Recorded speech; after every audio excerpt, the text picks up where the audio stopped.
Welcome back to the Football Terrace. This is That United Show. We are back in the building. I was going to do the Avenger sign, but today I'm just going to allow it. Welcome to That United Show, guys. Alex Telles, very close to Manchester United. Is Solskjaer under pressure? And are Manchester United in a crisis? Guys, I am here with Danny, KJ, and Neeks. Gentlemen, how are we doing after yesterday's game? I'm out of the cave now, you know what I'm saying? Man just went in the cave for a bit. You guys knew where I was. You could add me, I would have replied, but it was more of a I was just dark and cold in there for a bit. But I got warm up today by that wonderful Chelsea loss. So I'm here now. Shout out to that Chelsea show, by the way. Shout out to that Chelsea show. I just love the irony of it. You know, they were saying that they should pray for the rivals, but maybe we should pray for them, innit? So yeah, we'll pray. Two prayers. Actually, to be fair, big up Monster. We need it too, bruv. So no, stop it. It's not that deep. Stop it. You guys stop it. It will get deep. Pray for United. But yeah, I wanted to start with the Alex Telles thing, but I just need to get things off my chest, and I'm sure you guys do as well. Danny, let's kick it off with you, man. 3-1 lost to Palace at home last night. First game of the season. We were already 3 points behind everyone because we started a week later. 3-1 loss. Not the greatest start. By the way, people, if you are joining the stream, smash a like on this video and also subscribe to the Football Terrace. This is how you can actively contribute to this channel, and also get involved in the live comments and put in your super chats if you have any. Danny, over to you, bro. You know what? It's a mad one. Flawless just joined. It was good timing because lately Flawless. I've been taking the flawless approach to things. Like, why have expectations when you should know better? Like, I should have known better. I predicted we'd smash them 4-0. I should have known better. Because I know these players. I know their bad habits. I know their flaws. But for some reason, the arrogant Man United fan in me thought, you know, we got better quality, so we'll just beat them. In the end, the reality is Palace had a full preseason. I think they had 3 preseason games, 2 competitive games, and time to prepare for us. We didn't have no preparation at all. Obviously, everybody was going crazy before the game when they saw the starting lineup. Some things I can understand. Other things, like Aaron Wan-Bissaka going like, what are you doing in Dubai, Aaron? What are you doing? What are you going to Dubai? Chilling out, bro, enjoying life. They let him go, though. They gave him extra time, innit? He had to quarantine for 14 days.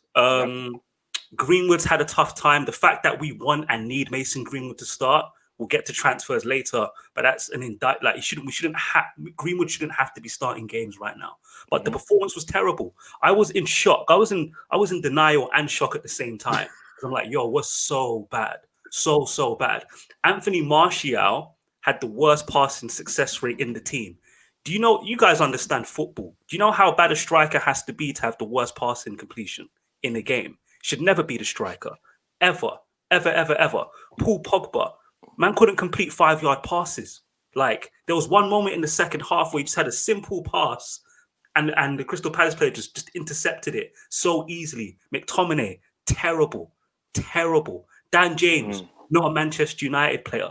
Victor Lindelof, I've been trying to be nice to him. I've been trying to see the silver lining with his partnership with Maguire. The facts are the facts. Third best defense in the Premier League.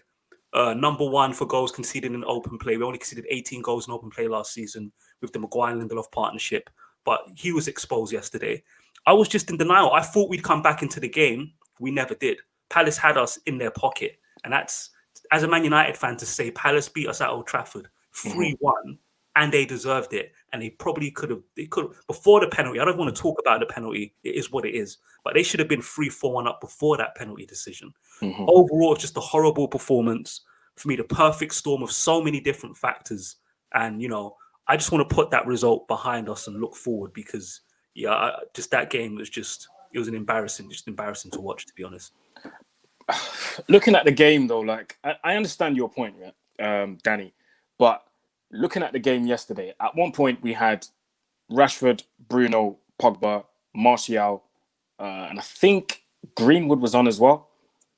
Greenwood came on at half time. Yeah, he came on half time. Okay, so he was on the pitch.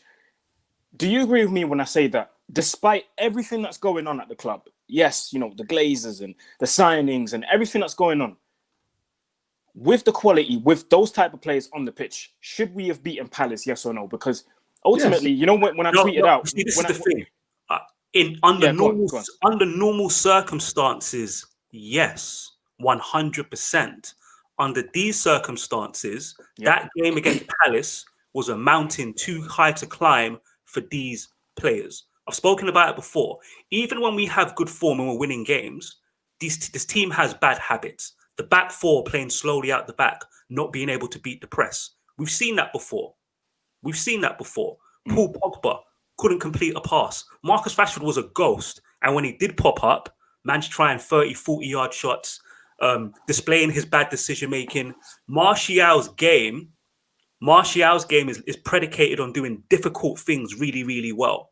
And when the difficult things don't go well, he doesn't switch his mind to do simple things. That's why he had such a bad passing success rate, because he was trying passes that he never normally tries. Daniel James, again, he's not a Man United player. Even when Greenwood came on, Greenwood shouldn't be playing. He's had a tough time.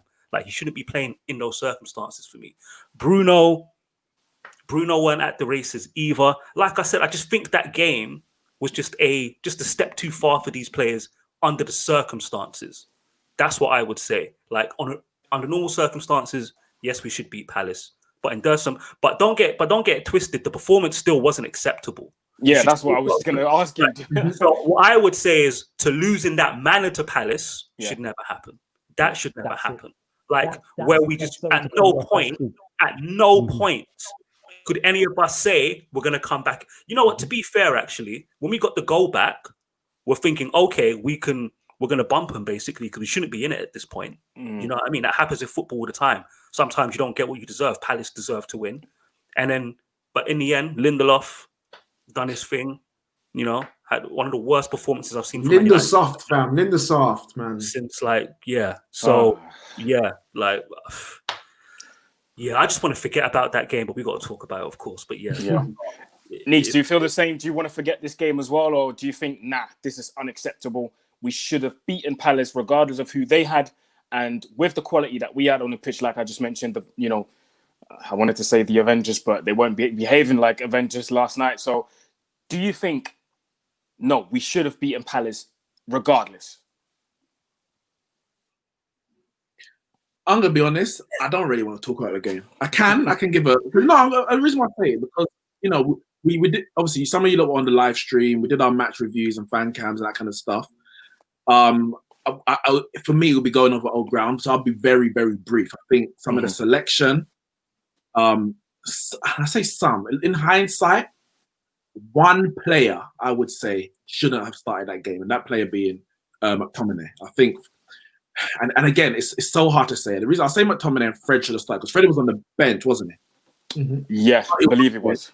So I think he could have started. Now, I don't know the fitness of all the players available. I don't know the fitness of Fred. I know that Wan-Bissaka only had like one training session. Greenwood, we know everything that's happening behind the scenes. I don't know if Brandon Williams was on the bench, but you take Shaw, for example, he's just... the bench was Wan-Bissaka, Henderson, Van der Beek, Bailly, Fred, Greenwood, and Igalo. Okay. So I'm like, yeah, there's a number of positions where we may have had better players, and Greenwood is better than James. Wan-Bissaka is better than Fosu Mensah. Me, Bailly is better than Lindelof and Fred, especially in that DM position. He's proved that he's better than McTominay right now. You know, the last game that we actually played was against Sevilla, and he played in that position, and we dominated the game. We should have won it. It was only because of missed chance. The game before, I believe, in Europa League, he also played. So it was strange that McTominay played, other than if Fred was just completely unfit and wasn't able to play, because he didn't even come off the bench. So that's the position where I'm like, you know what? I don't understand what he did, Ollie. I don't have a reasoning behind it. The Dan James thing, we can say that he's not good enough for Man United. Cool. He is a player. It's a player that Ollie has to choose from. Ollie bought him, of course. We know that. But Greenwood was not right to start this game. I don't think Greenwood should have started this game. He didn't.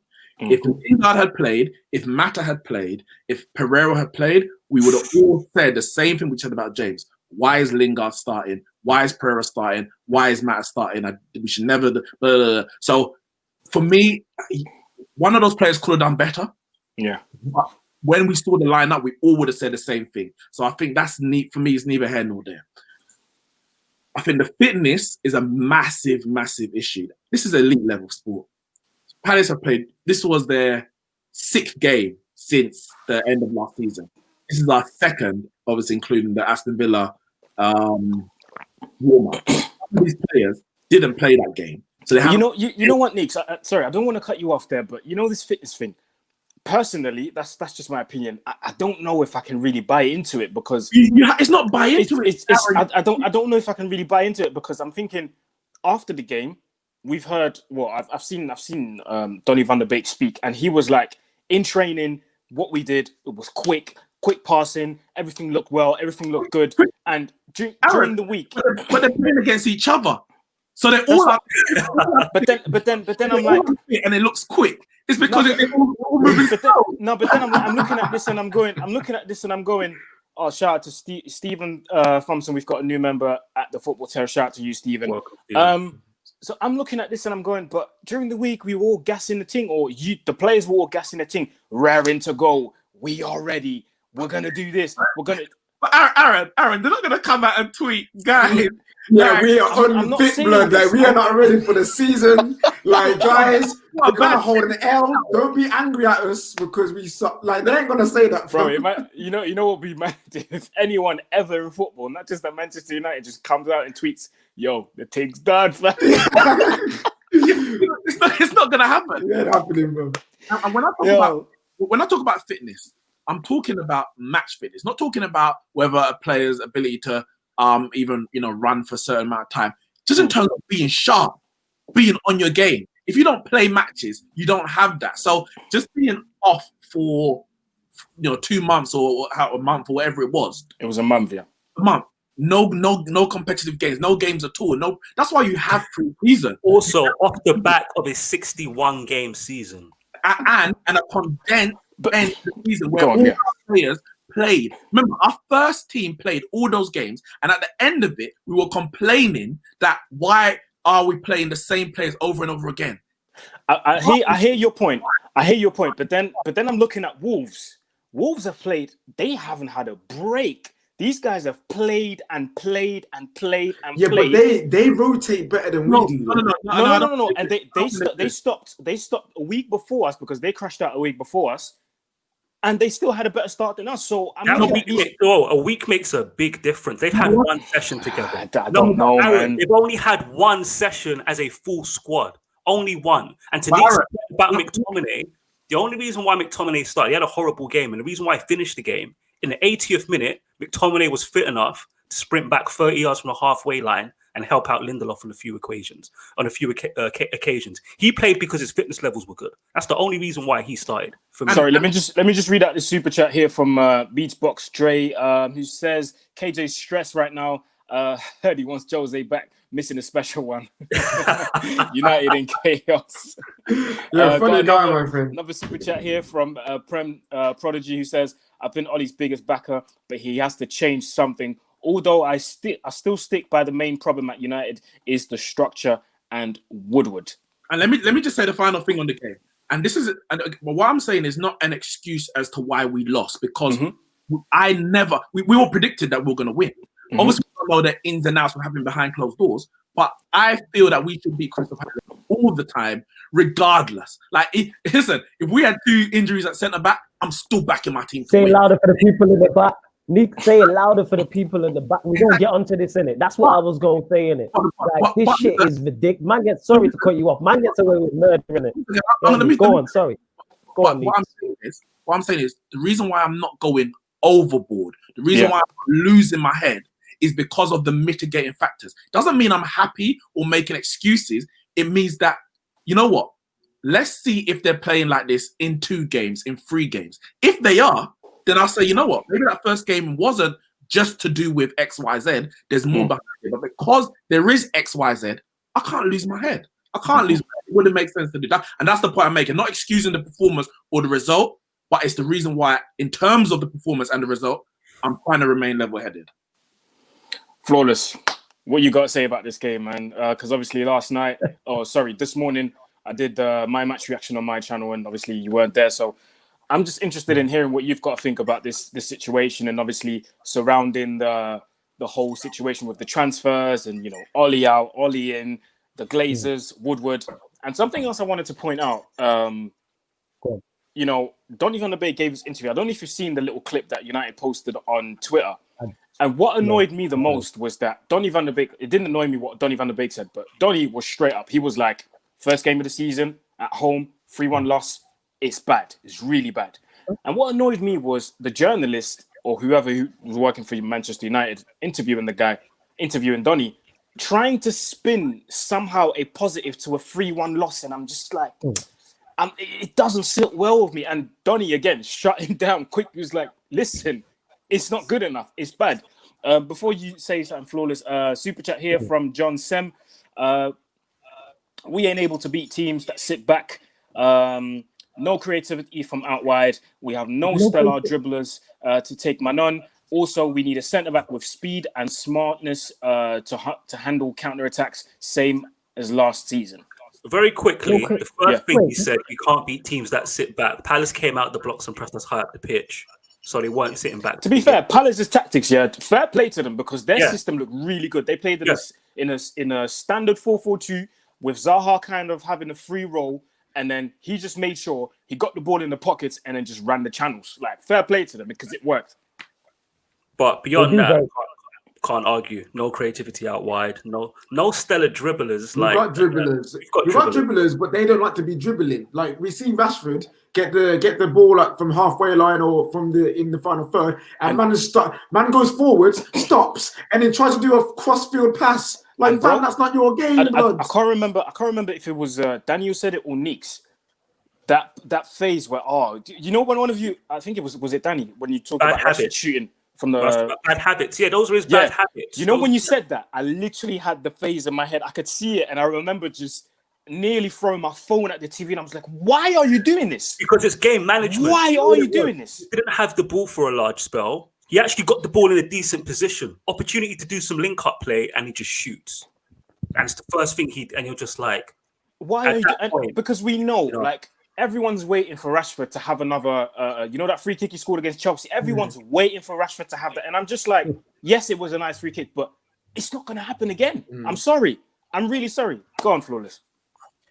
Yeah, so on what did you like? Where do we start? The game first of all. Let's start with the game. There's so many issues where we could start. In terms of the game, it's easily the worst performance under Ole and the worst performance I've seen in a long time, because when you check the individual performances, everybody was bad. And I'm not over exaggerating when I say that. It's not like it was 5 or 6 or 7 or 8. Everton 4-0 was bad. Yeah, but I think this one is even worse because Everton away, obviously we shouldn't get beat there 4-0. I was at that game actually, so I thoroughly know how bad we was. I was actually at that game, but Everton away is nowhere near as tough is much tougher than Crystal Palace at home on the opening day of the season. We'll get into my thoughts on the preparation and everything like that in a second. But in terms of the game, everybody was bad. Like, minus the goalkeeper, Fosu Mensah maybe was okay. Lindelof was awful at fault for 2 of the goals. Maguire was bad. His passing, his distribution. Luke Shaw just Luke Shaw'd. There's a reason why we weren't left. Just Luke Shaw, and I'm trying to not be disrespectful to him, but it's like there's a reason we want a left back. Luke Shaw just shown all his deficiencies in one. Yes, he makes it so easy. You know what it is with Luke Shaw, yeah? I am absolutely terrified because next week, Saturday, we're playing Brighton. We're playing Brighton, yeah? And that right what back, you just said there? Kid, Lamptey. Oh my goodness. He's going to give Luke Shaw. Just said there, though. Yeah, go on. You just said, we're playing Brighton and I'm concerned. See how the standards have dropped. You just said then, we are playing Brighton and I am concerned. And the thing is, your concerns are 1,000% legitimate, but let me just keep going with the play. McTominay was bad. Pogba and Bruno, both absolutely awful on the ball in terms of passing and making simple passes. Yeah. Martial, non-existent. Rashford, ineffective. Dan James, I hate to say it, Dan James. Yeah. Greenwood was maybe should have scored the header, should have at least hit the target. He was kind of Yeah. bright when he came on. Donny was good. But look, I've just gone through the whole 11 and it was all as bad. So in terms of the players, the performance was bad. And I don't think we'll see another performance as bad as that in terms of just everybody being bad. There was no bright spot. If we did a player rating, there's no 5 and 6s. There's no 5 and 6s. I don't think anyone makes a 5. Nobody makes a 5. So that tells you what you need to know. In terms, of course, the preparation, when you look, when you take L's like that, of course, you look into reasons why. Yes, United's preparation for this game was not ideal, having no preseason. That being said, with all that quality on the pitch, you shouldn't need perfect preparation to beat Crystal Palace at home. Yes, Crystal Palace's record away to the Big Six is phenomenal. Like when that stat popped up on Sky, I was like, that's incredible. Since 2015, they've won more games away at the Big Six than anybody bar Manchester City. I think that was their 8th. So they won more than us. They've won more than Liverpool, like, which is incredible, which means they're set up. Yeah, that's what I'm saying. So, but in regards to that, you don't need perfect preparation. If we need perfect preparation to beat Crystal Palace at home on the opening day of the season, let's just call it. Go on. But Flawless, if you look at those stats, would you not then say maybe you do need perfect preparation because it's no fluke at the way that they set up against big sides and get a result. It's not a shock in that respect. Okay, all right. That would be the reason. Okay, if people were saying that before the game, then I would be like, cool. Nobody, and that's not sure how unique. Nobody was saying that before the game. So I'm like, you can't now use it as an excuse. No one was talking about United's lack of preparation before the game. No one was talking about Palace's away record. I didn't obviously I knew about United's lack of preparation. So I didn't know about Palace's away record. Is that not irresponsible of us for not actually taking that into account? Yeah. You know what? It is, but you know what the thing is? We're fans, so we can be responsible. I don't get paid a lot of money to know these things. The manager know these things. The coaching staff know these things. People on TV know these things. So the people you see on BT and Sky and BBC, they should be talking about these things. I didn't watch the whole build-up. We don't rate them, though. Come on. We don't rate them. Yeah, we don't rate them, but that's an interesting stat. Put it this way, I didn't watch the build-up to the game in terms of on Sky, but I highly doubt that's the I highly doubt solidarity with Uncle Pat, man. Man, like Patrice, yeah. I doubt he's gonna be back on Sky, bro. Okay. Are you talking about what he said about Zaha and that? Yeah, Zaha. Yeah, and then afterwards, the presenter, the woman, had to come out and read out a statement and apologize and stuff. Bro, I was dying. Of course, Uncle Pat is just vibes, isn't it? He don't care, bro. No rules, blood. I appreciate the insight, though. The way he put it, he was in pre-season. He was playing games. He was the best player in pre-season. The rumor comes out, and he was done. Yo, big up Uncle Pat, man. He didn't confirm it either. Let's just tell it to you. He didn't confirm it. He just said he cared about it. Like a duck and it quacks like a duck.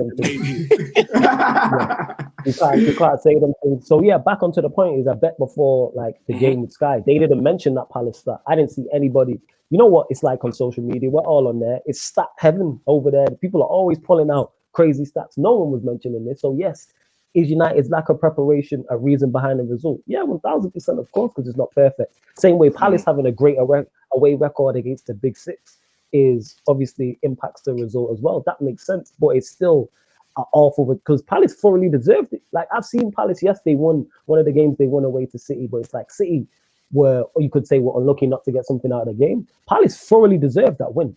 Like thoroughly, that can't be argued whatsoever. Like that they thoroughly deserved that win. Would it just be fair to say it's not just that we lost, it's how we lost? Yeah, it's how. That's the thing. We weren't even competitive. There was no point of that game where you believe. And I've said, go on. A lack of, sorry to cut you off, Aaron, a lack of being competitive. I'm sorry, that's nothing to do with fitness. Your fitness might be low. If you failed in the last 20 minutes, that makes sense. The first 20 minutes, 30 minutes, 45 minutes, you should be okay. And there was a lack of fight. So that's why I don't look at fitness and be like, all right, these players weren't fit and that's the reason we lost. Because we got battered from the first minute to last. This was a boxing match. The ref would have stopped it. So it's like, that's nothing to do with fitness. That's nothing to do with fitness. And that's why I don't like the excuse of, it's a reason, but it's not the excuse for the performance. You get what I'm saying? And of course, on the transfers that you mentioned as well, I'm going to cut off in a sec. We all know the investment is needed, and all that did was just clarify and back up everything we've been saying. There's a reason on this channel why we've been saying it for however many months. Luke Shaw said it. United need a centre back. You get me? Luke Shaw's asking to be Luke replaced. Shaw himself knows, bruv. Luke Shaw wants a new left back. But you know why Luke Shaw's doing that, fam? He's doing that because he knows, like, rah, like, these men are onto me. Let me get on the fan side so that they might have sympathy when left back comes in. You know what I'm saying? No, he's like, I'm struggling here. I need help. That's what Shaw's doing. I rate that. I rate that. So yes, on the transfer fingers, on all the transfers, yes, we know we need investment. Yes, a holding midfielder would help. But that being said, we shouldn't need a top quality centre back, left back, and holding midfielder to beat Palace at home and Sancho in the mix. Like, if your manager and coach is better, because we all know Dan James at home, I don't understand that. I don't get it. Like, I don't get, like, to me, he should play away from home. Him at home, not even away from home. He should play in only specific games where we know that we are the ones that's gonna be sitting back. Because even away from home, we should be dominating possession. So he's a specific. But the thing is, let's go, Nico, bro. Smash the like button for Charlatan FC. Charlatan FC, but I might need to make that a thing on the Football Terrace. Let's go, bro. Yeah, claim that. But as I was saying as well, it's like, yes, Dan James at home. We know Lindelof and Maguire as a partnership. I've said this don't work because they're just too similar. Maguire, I think, is actually good enough to be a top quality centre back. Put pace next to him. Why can I see that? And I'm not no knowledgeable guy of football like that. I don't have no UEFA A or B license to be like, Maguire's not the quickest. Play pace next to him. Yeah, go on. I think everyone can see it. Absolutely. Yeah. The problem is the fitness of the centre backs who would be in that position, i.e., Bailly and Axel Tuanzebe. And I think that's the thing. But saying that, I get that, but I'm saying this: if we're really Manchester United, if we really are Manchester United, and we really are this team that talks about bravery, courage, moving forward, risks, we play Mengi. We play Mengi. Even not playing Mengi, yes, Leaks, you make valid points. Axel and Bailly's injury fitness is an issue, definitely. But in this instance, the reason why I'm not letting Ole get out of it with this one is because Bailly was on the bench. So if he's on the bench playing, because that means he's fit enough to play. Because if Lindelof rolls his ankle in the first minute, who are you going to put on the pitch? You're going to put Bailly on, which leads me into my next point when we talk about Ole. But can we all confidently say Bailly would have finished the game if he started or even came off of? Like, we can't confidently say he would finish the game. No. That's the problem. No. That's the problem. You know what, AJ said some key words: bravery, courage, things that Lindelof does not have. Victor Lindelof is not slow. I'm sick of this nonsense that it's just speed. It's not just speed. He's a passive defender. Exactly. He avoids confrontation. And like, don't get me started on Lindelof because I will go. Like, that's why he didn't block the cross. That's why he didn't block the cross. That's why he didn't block the cross. Sorry, Aaron. Can I just let me just present some facts quickly, right? Go on, bro. 23 centre backs started more than, let's say, 22 games last season. Right. Yeah. Guess where his tackle success rate is compared to all those players? Lindelof's. Well, like number 20. Dead last at 52%. Dead last. And I can tell you for a fact, before COVID, before the football restarted, I checked it, it was 48%. His form post-COVID was good, so he got up to 52. Right. Dead last. See, that's not good enough, man. It's not. His interception rate. Don't get me. He's bottom 5. He's bottom 5. Do you remember that season under Jose? Go on, so remember that season under Jose where Luke Shaw won? Like, it's when he got sacked and Ole came in, and Luke Shaw won Player of the Year somehow. And people were saying it should have been Lindelof.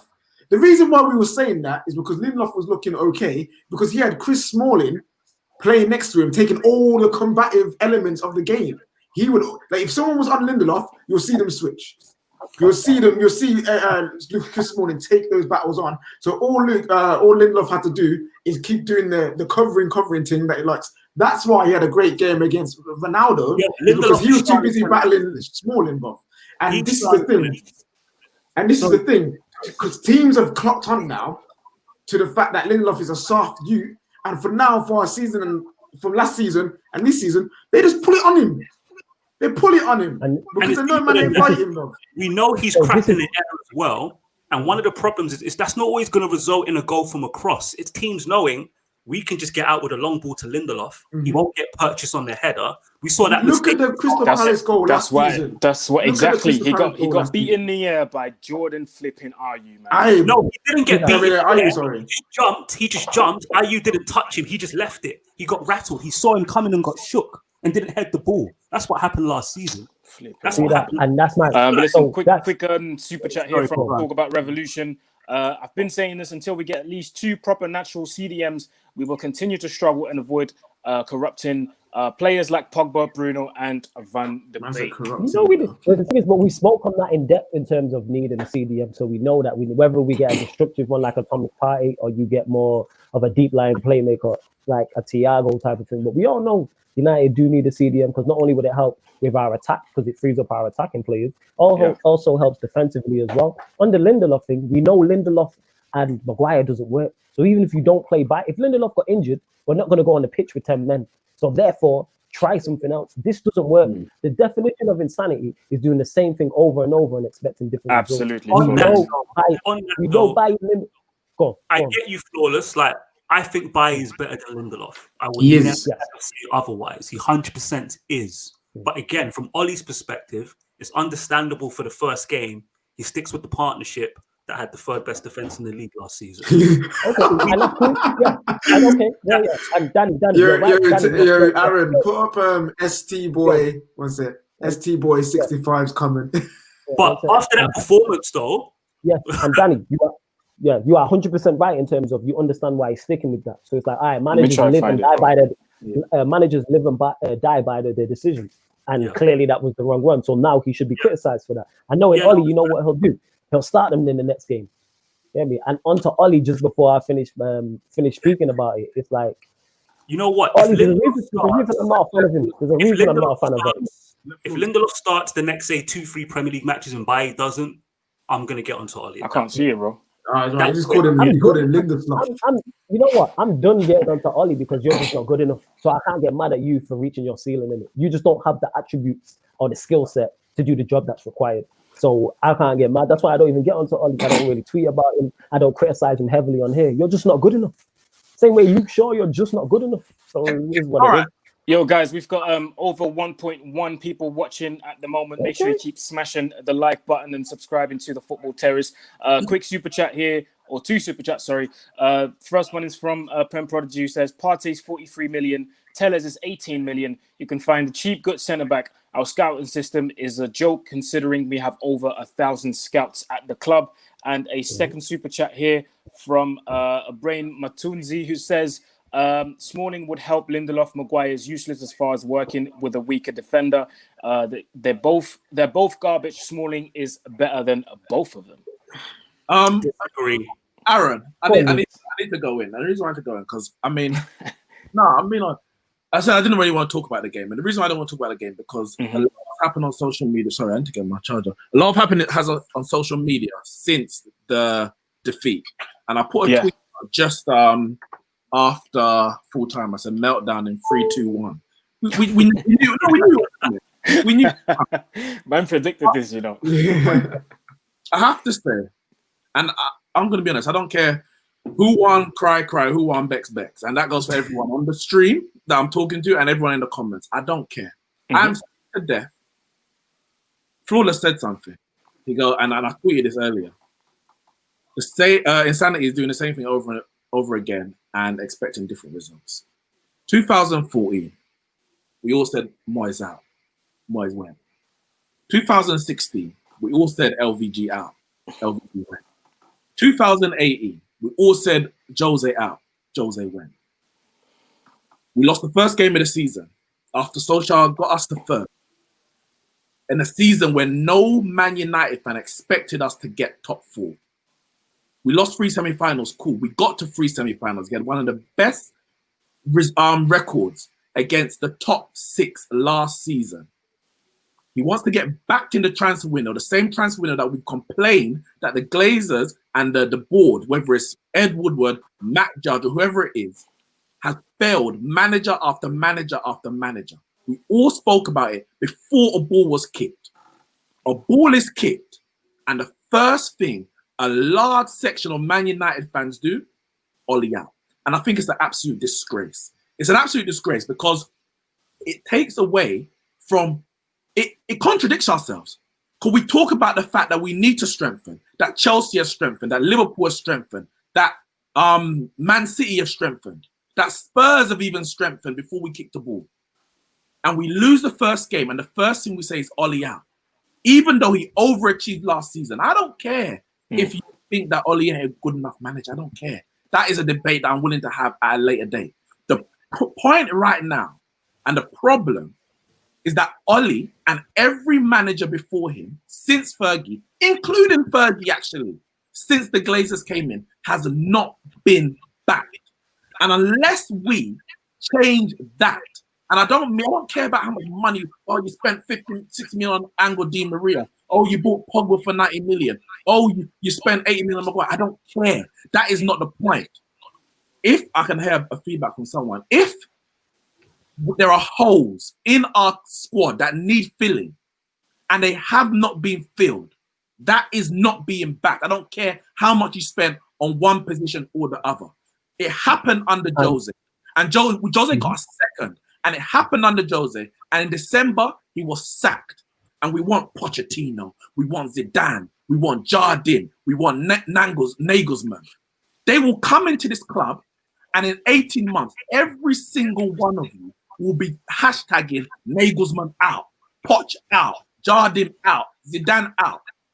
That is insanity. And until we realize and continue to hold account the people who are ruining this club, we are enabling them to ruin the club, because we shift the focus from one 90 minutes to the next 90 minutes onto the manager, onto the player, to fill an agenda that we had 18 months ago, because we didn't think, and our favorite manager didn't come in, or our favorite manager wasn't, favorite player wasn't purchased, or our least favorite player wasn't sold. We want to back our agenda to the hill, instead of actually looking and seeing what is the problem at Manchester United. And if Ollie is sacked, I don't want anyone saying anyone out, because you asked for this. You asked for Ollie to be sacked. You wanted a new manager, but nothing what caused that manager to fail at Man United has been changed. So expect the same thing. I am sick to death of it. I'm absolutely Neeks, let me ask you this. Let me ask you this. Go on, Aaron. I hear your point. I absolutely hear your point. Get off your chest, Neeks. Neeks has been holding that in, Neeks. No, Yeah, but I love that, man. I love the passion in what he said. Guy, you know how you know he came serious? No green screen today and that. Man was ready.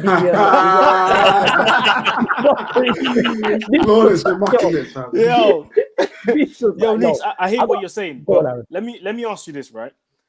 Okay, let's say the board now in these next 15 days, they give Ollie what he wants, the players that he needs, in the areas that we need the players. Do you know what I mean? He gets the players, the season starts, we do what we have to do. At the end of the season, let's say we're in the same position as we are today, which is we finish in top 4. We've reached a certain level in the cup competitions, let's say semi-finals or even finals, whatever it is. But we finish with no trophies. With the players that he's had, that's just a hypothetical. Do you know what I mean? I'm just speaking. Imagine that happens at the end of this season, and next year, around the same time, we're sat here doing the live stream, talking about we've made progress. Who is to blame at that point? Because then we would be in a similar situation as today, right? Danny, wait. No, Neeks, I've got to say one thing quickly. No, you're going to go off. I've got one thing to say. Bro, just one thing. Yeah. I've literally just got one thing before you go off, because you're going to have a lot more to say than I do. If Ole Gunnar Solskjaer qualifies for the Champions League this season, it'll be the first time we've qualified for the Champions League consecutively since Alex Ferguson left. I just wanted to say that. Let Neeks go. Respectfully, Aaron, sorry. I'm not going to answer the question, because that is assumption, it's conjecture, it's something that we are, and we're allowed to do. We're allowed to predict. We're allowed to that happens. Yeah. But right now, I want to deal in facts. And the facts are, if Ollie is sacked today, we will be in the same position in 18 months. And I base that fact on history. I based it on what happened with Jose and what happened with Van Gaal and what happened with Moyes. Listen, if Solskjaer is backed and we get the players, as I said, I'm happy to have that conversation. But right now, I'm not willing to have that conversation because we're not in that situation. So for me, it will be diverting away from the true problem. And every time we hit hashtag Ollie out, Ed Woodward smiles. Joe Glazer smiles. Matt Judd smiles because they know that if they get rid of Ollie tomorrow, people are going to be happy. When Jose was sacked, people were delighted. And I sat there and I said, you really think this is a solution? 2 years later. It wasn't a solution, but I think you can agree with me, or everyone can agree with me when I say that Jose had to go, man. He had to go. I'm not saying he didn't. But okay. The issue is we were putting Jose as the problem. And if Jose was the problem, he would never have been in the job because LVG would have succeeded. If Jose was the problem, Moyes would have succeeded. If Jose was a problem, Oli would be succeeded. And I'm not saying that he's failing, but he would have been succeeding. The fact is, all of those four managers, different ideologies, different philosophies, different styles of play. The only constant in the last 7 years is Ed Woodward. The only constant since 2005 is the Glazers. We need to look at what hasn't changed at Manchester United and why we're in the position, as opposed to what has changed. Because every time we keep changing and nothing actually changed. Let me go. Let me go. Anyway. Just before you go, Flawless. 2 super chats here. First one from Anhas Vlogs, who says, "Why do you think Oli isn't being backed by the board? And could you give my YouTube channel a shout out?" Anhas Vlogs, and great show, Aaron. This is the Football Terrace. It's not my show. Such an easy question to answer. We haven't had a natural right winger since Antonio Valencia, who I believe was signed. I would go as far as Cristiano Ronaldo because Antonio Valencia. No, he was a right winger. He was a winger. Yeah. Okay. Yeah. He's the only natural right winger we've signed since. I think you're maybe I'm reading the question differently. I think he's maybe asking why are the board not backing him as opposed to because the transfer window is what it's going to end. 15 days. No, why are the board making the decision not to back him? That's how I read it. Oh, is that how you read it? So if you put it back up, Aaron, I might have read it. I was gonna ask you guys a different question actually. I was gonna ask it to you, KJ. With obviously we're still talking about transfers, right? What do you make? And I'm guessing, well, your response would probably be the same as everyone else's, but just give me your thoughts, guys, on Manchester United coming out and saying that they're not going to bow down to the social media hysteria and the response of the fans or the demands of the fans of us improving and getting in new players to improve the squad, etc., etc., etc. What do you say to Manchester United doing this? And actually, there was a thing going around where a guy screenshotted a picture of Manchester United actually blocking him on social media, but I'm assuming it's because he was actually, giving out abuse and stuff. That's what I heard. If that's the case, obviously, it's warranted because obviously Manchester United don't condone this and I don't condone it. But what do you get? Super chat here from Control. Big up, guys. If anyone should go first, it's Woodward. Shout out to you, Control. But KJ, what do you make of Manchester United coming out and saying these things? Because I'm hearing this, or I'm reading this, and I'm saying, so are you guys not considering what we feel? Like, are you not just gonna ignore our feelings? Are you just gonna put the fans are saying this? We don't care. We're gonna do what we want to do. Yeah. So I've been sitting here listening to the whole debate that we've been having, and I've got things to say on that. But since you asked me this question, I'll just leave it and stick to that. No, you can say what you want afterwards. Yeah, go on. Yeah. Man United. I say the Glazers and Ed Woodward are terrible businessmen. I do, and I do not care.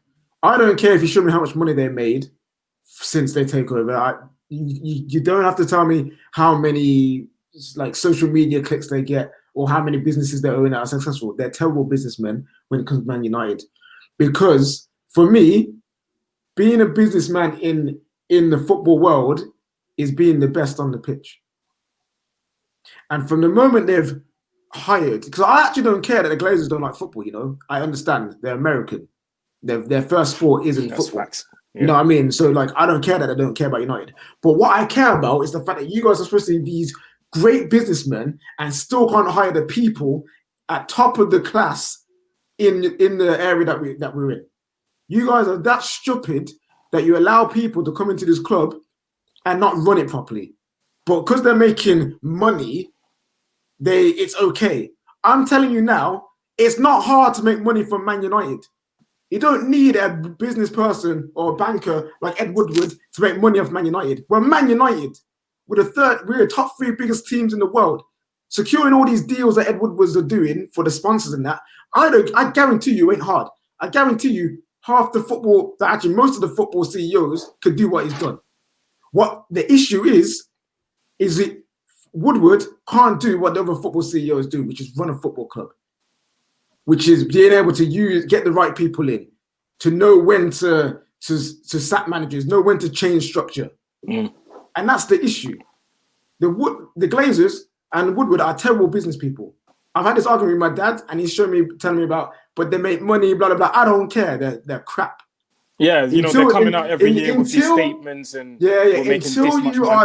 until they are run properly, they're terrible business people. And that is the issue. That's why they never listen to us, because they don't care. They don't care about the football. They don't care about being the best. The only thing they care about is getting their piece.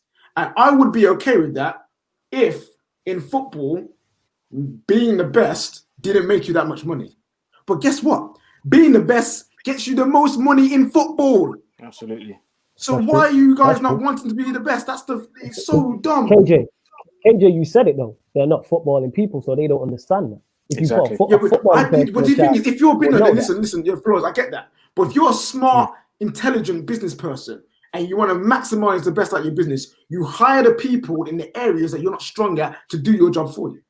In that area. You just said there, you hire, and that's the smart thing to do. You hire the people who are best in the positions to do that job for you. But the people who are, I'm going to try and get this out, you are hiring the people for them positions ain't the best in their positions. So you're equipped to do that. You can't hire the best if you're not the best in your role. You get what I'm saying? No, but that's true. That's true. But it's not like they've not had recommendations. It's not like they've not worked with one of the greatest managers of all time. It's not like they haven't worked with serious people. They've had people come in and advise them to do stuff, and they still say no. You know what I'm saying? You've got multiple examples around world football of how to run a football club. KJ. And yet they don't want to choose the right ones. Low key, I see that as a shot at me because we spoke about this the other day. But, I forgot what we were talking about. But I hate to disagree with you, but unfortunately, they've managed to keep Manchester United as one of the most, world lucrative football club. Our commercial operation is the only reason why we have money to spend during COVID-19.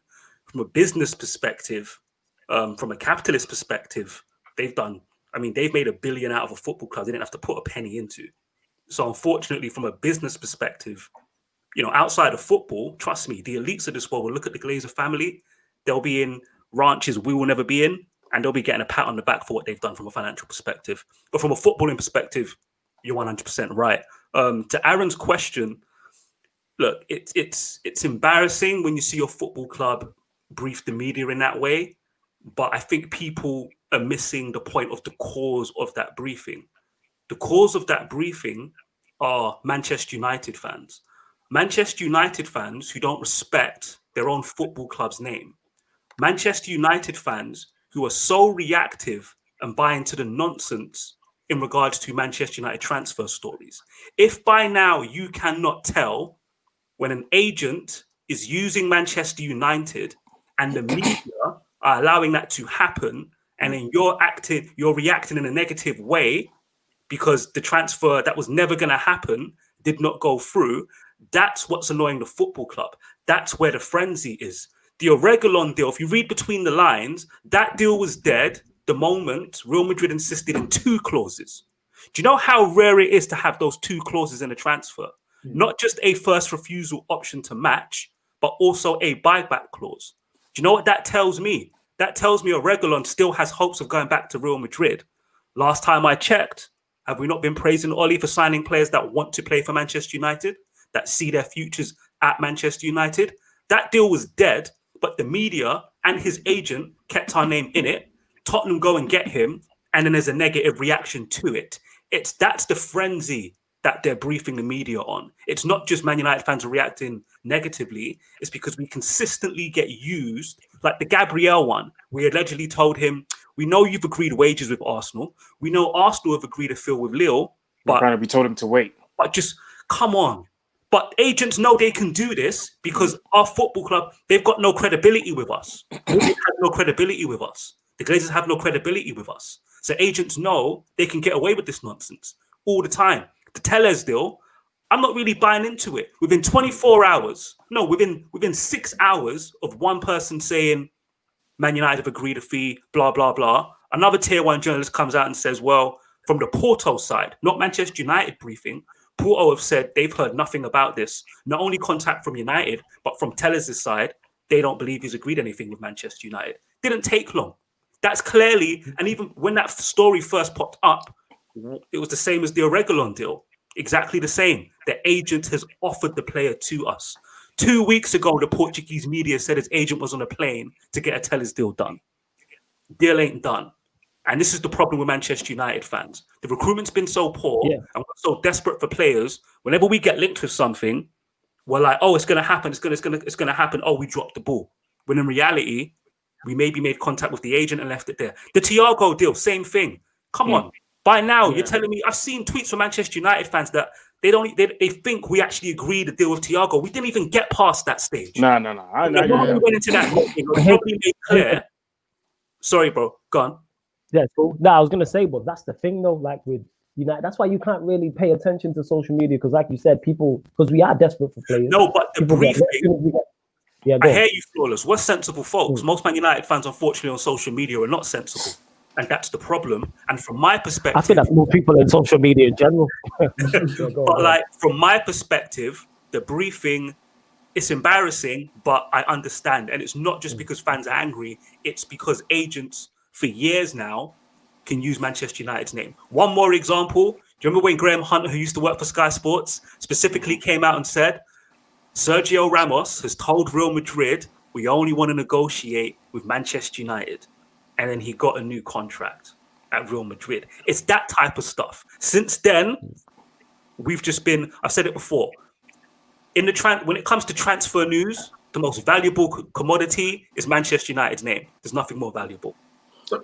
Super chat here from Brain Matunzi again saying, so what do we do to get the Glazers' attention? I just think it's because Ed Woodward is a Liverpool fan. He doesn't want Manchester United to get on top. We've got 1.4K people watching. Make sure you smash a like on the video and subscribe to the channel. And also, guys, let's welcome Indiana into the live. Yes, Indiana, my guy, bro. Top show, guys. Neeks, I got to say, you're spot on. 100%.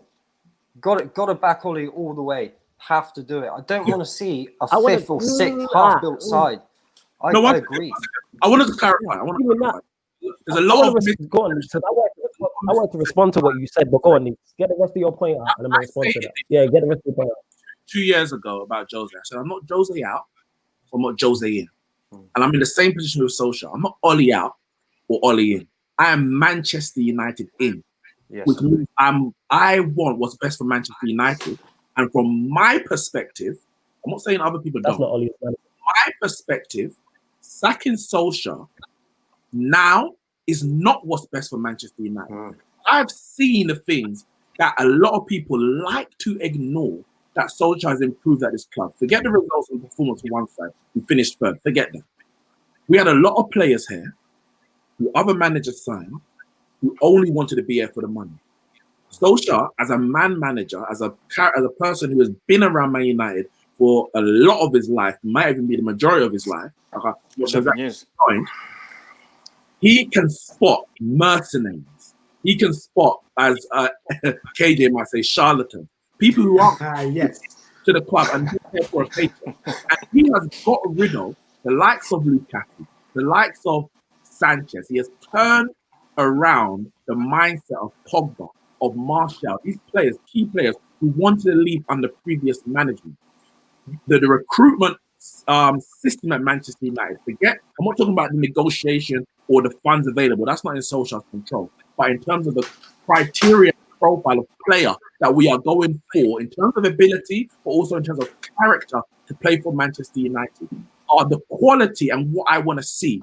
Under LVG, look at the players that we bought. And we know that, yes, he wasn't back in terms of the first choices that he won. But I believe that Solskjaer, if he doesn't get the first choice, let's say he doesn't get Sancho, and Sancho goes to Real Madrid next year, he ain't going to say, all right, let me just go buy any old winger, like we did under LVG. He's going to say, no, we might have to do without a winger this year. I need to find the right man for the club. And it's those things that... He's going to say, sorry, Alan said maximum. That's what he will say. You need to get off this train. Did you see him today? Man, like Gucci Mane. Gucci, Alan say Gucci Mane, blood. It's happening. It needs to happen. It's those things that Solskjaer's implemented at the club, despite the roadblocks that the Glazers and the board have put in front of him. So us sacking Solskjaer now, we get a better coach. Yeah, a better coach who maybe isn't as good a man manager, who maybe doesn't target the... Mourinho has a better CV than Solskjaer. LVG has a better CV than Solskjaer. But are they the right manager for Manchester United right now? Will Solskjaer get us back to the top? That's an argument that I'm willing to have. No. And the argument may well be no. He won't. That's the problem. No, but it's man. not about that. It's about the culture of the club. No. I understand the culture. Go on, Nick. I'm going to let you finish. Getting right now, under this current structure and way of working, is getting us back to the top. And that's the point. Sacking Solskjaer ain't going to win us a league title. And it ain't going to get us any closer to winning a league title. I'll tell you that for absolute fact. A fact. I agree. I'm better than Solskjaer. You're flawless. Shout out to new member James Gargano as well. What you say, KJ? What you say? And we were no closer to winning a league title.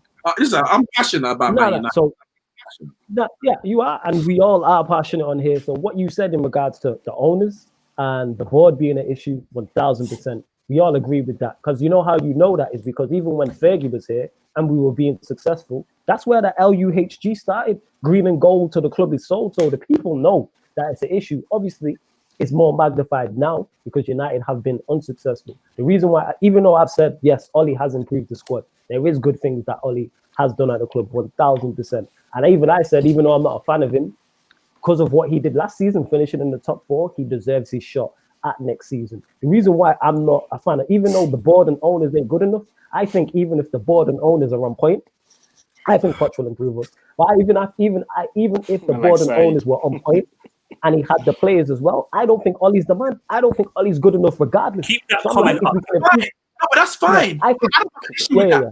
Let's get the players in. Yeah. I know you have it too. And get rid of Solskjaer. But let's get the players in first. Because I know that Solskjaer's going to bring in the right players. I can't trust any old man. Go on, sorry. Neeks is right. You know what? I wouldn't trust Poch. Everything we know about the current squad that we have, right, and how they've struggled to live up to the expectations of Manchester United Football Club. When I see people ask for Poch, do you think these... First of all, if we get Poch, the expectations are going to be even higher than they are with Ole. That's a fact. And then these players are going to be burdened with delivering Poch his first title. These players aren't ready for that type of burden. That's why Poch would be a bad match. It would be a bad match for Manchester United right now. What I've always said about Ole Gunnar Solskjaer, he may not take us to the promised land, but I have no doubt in my mind he will lay the foundations for us to get there. That's why I brought up the point about us qualifying for the Champions League for 2 consecutive seasons. Do you know how mad that is as Manchester United fans? That hasn't happened in 7 years. And that's somewhat of an achievement. Do people understand Ole Gunnar Solskjaer has to fix 7 years of horrible recruitment? Yes. Think This is about why what he inherited. this is what I always say. One second. Can Flawless finish his point as well? Yeah, Sorry, so as I was saying, so just in response to what Danny's saying, yes, I do, but I do believe that, and I think United will finish in the top 4 this season as well, despite what's happened, and he is laying the foundation. The problem I have is, regardless of the board, regardless of the owners, regardless of the players, I don't think Ole's good enough, and his football and things of that nature has shown that. Like, the football is because he's improved the squad. So therefore, you should get miles better results than the other managers. United, up until the lockdown happened, only won 3 games in a row that one time. That's terrible. And if it wasn't Ole, we would have been caning him. But because it was Ole, we let that slide. A team of that Manchester United caliber struggling to win 3 games in a row. One set, KJ. And there's also games where we're failing to have a shot on target till 60, 70 minutes. You have all that creativity on the pitch. How you have Martial, Rashford, Pogba, Bruno, obviously he came later, Greenwood, etc., and you're struggling on the pitch. Yes, players have to be held accountable, but also the manager. Like I said, even if everything was hunky-dory. Yeah, go on. Yeah, go on. Yeah. We lost to Crystal Palace game week 1. Should Solskjaer be sacked? No, because I've already gone out on a limb and said that.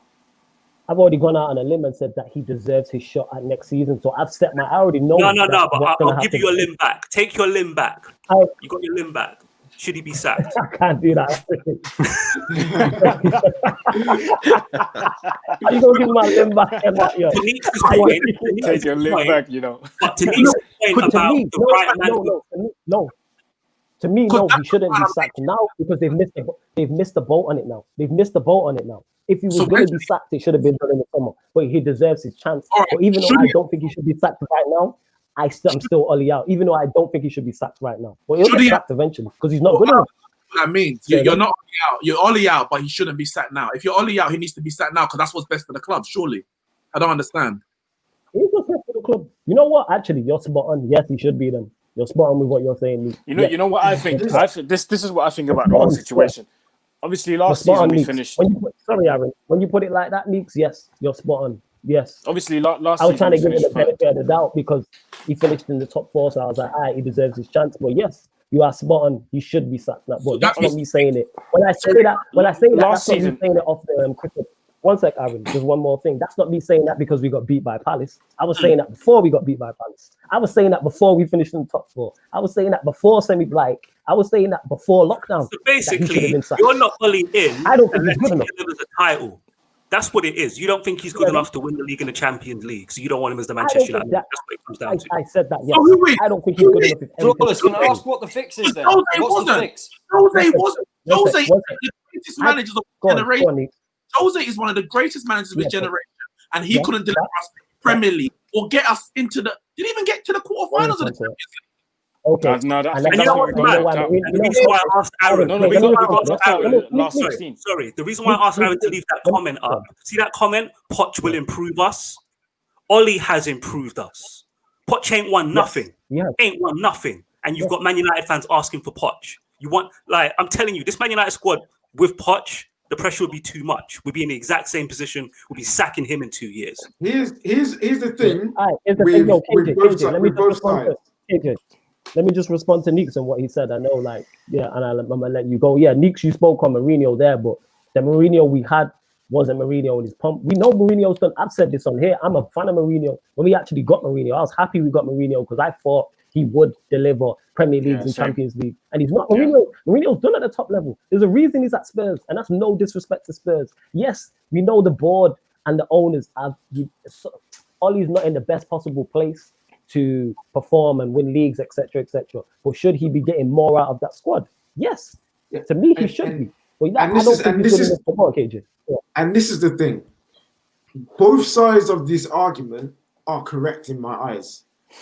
Ole is not good. Leave that sitting on the fence for the Chelsea. Listen, I ain't sitting on no fence. Listen to the plan, fam. You ain't finished listening. That's the problem with you football fans. Love to interject too much. Shut up. All right. Ole, Indiana after this, by the way. He hasn't said that. Indiana's got this, fam. One sec, Indiana. Ole, we'll let I do not believe will take us to the top. However, he's doing something that most managers in world football couldn't do, which is reset United. Now, I'm not saying that resetting United means he will take us in 3 years' time to the title. No, I'm saying that, like Danny said, he will lay down the foundations of what we need for the manager to come in. The squad that Jose left was terrible in terms of the quality and the mental state that they're all in.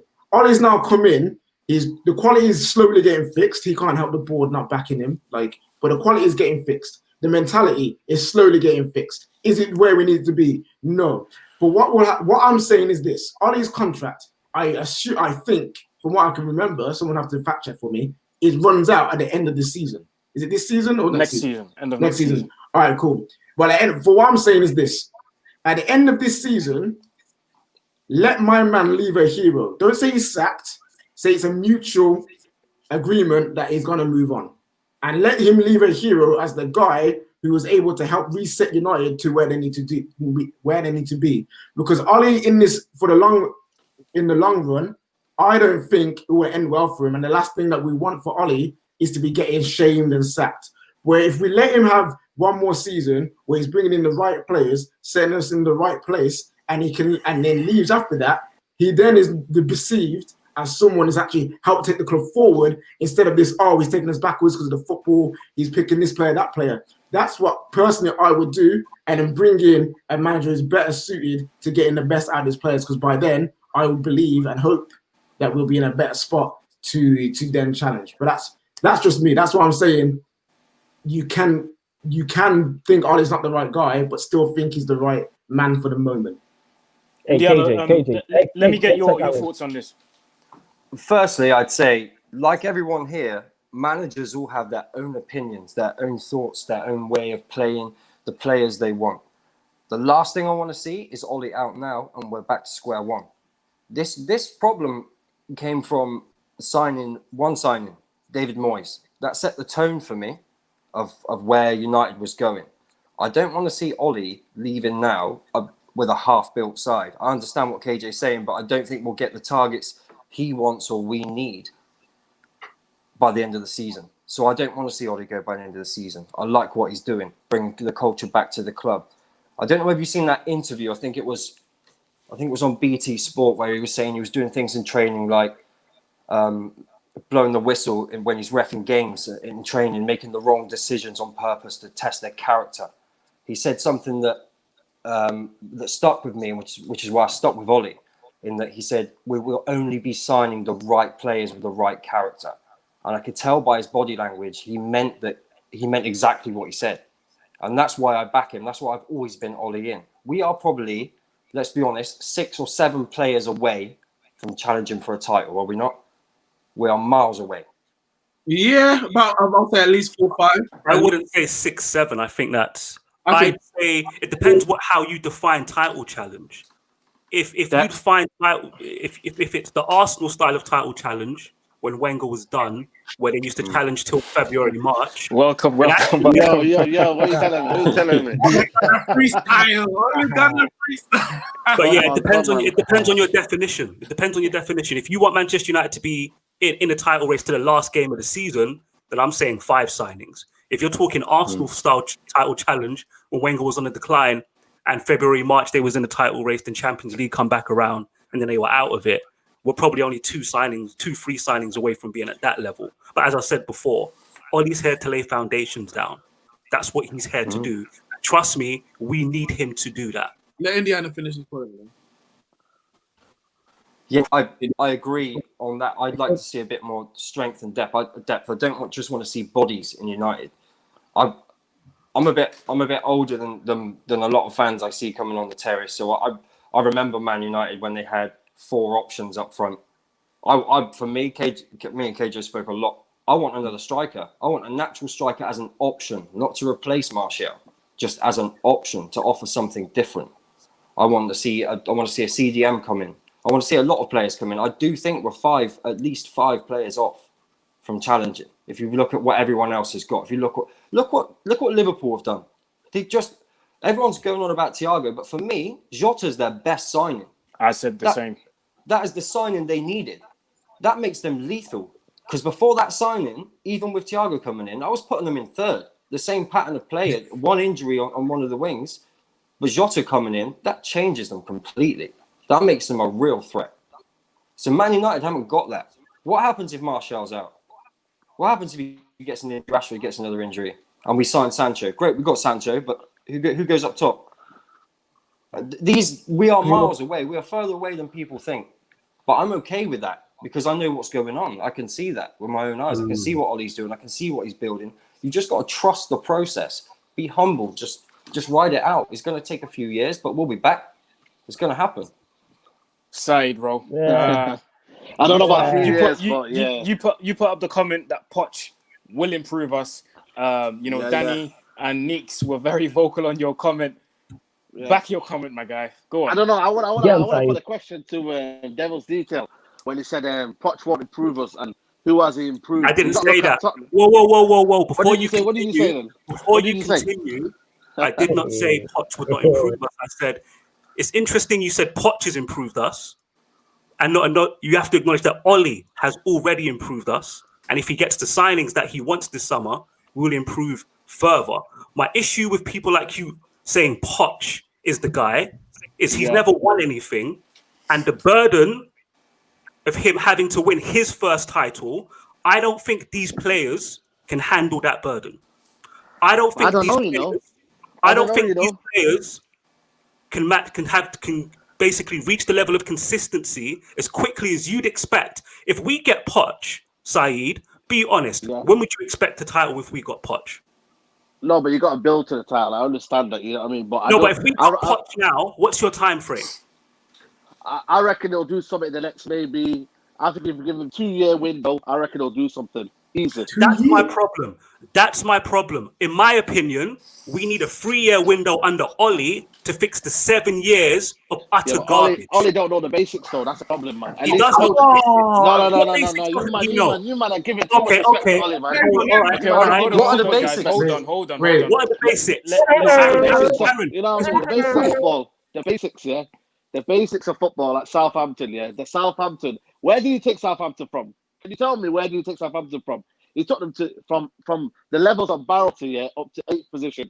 Tottenham were nobody. Let's be real out here, yeah. Tottenham were nobody. He put them consistently in the top 4.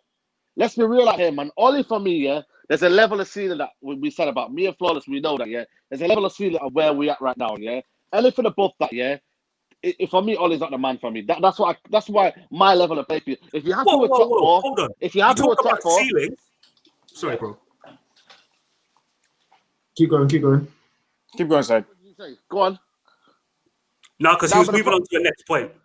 Yeah, what I'm trying to say is, yeah, the level of ceiling that Ollie can provide us and the level of ceiling Poch can provide us, I think Poch has more far greater to go for. And that's my feeling on Pochettino. It's improving players. Look at Harry Kane, you know what I mean? Dele Alli, you know what I mean? The weight of the football club, the aura of the football club is changed that drastically. You can see that from the levels of where he was.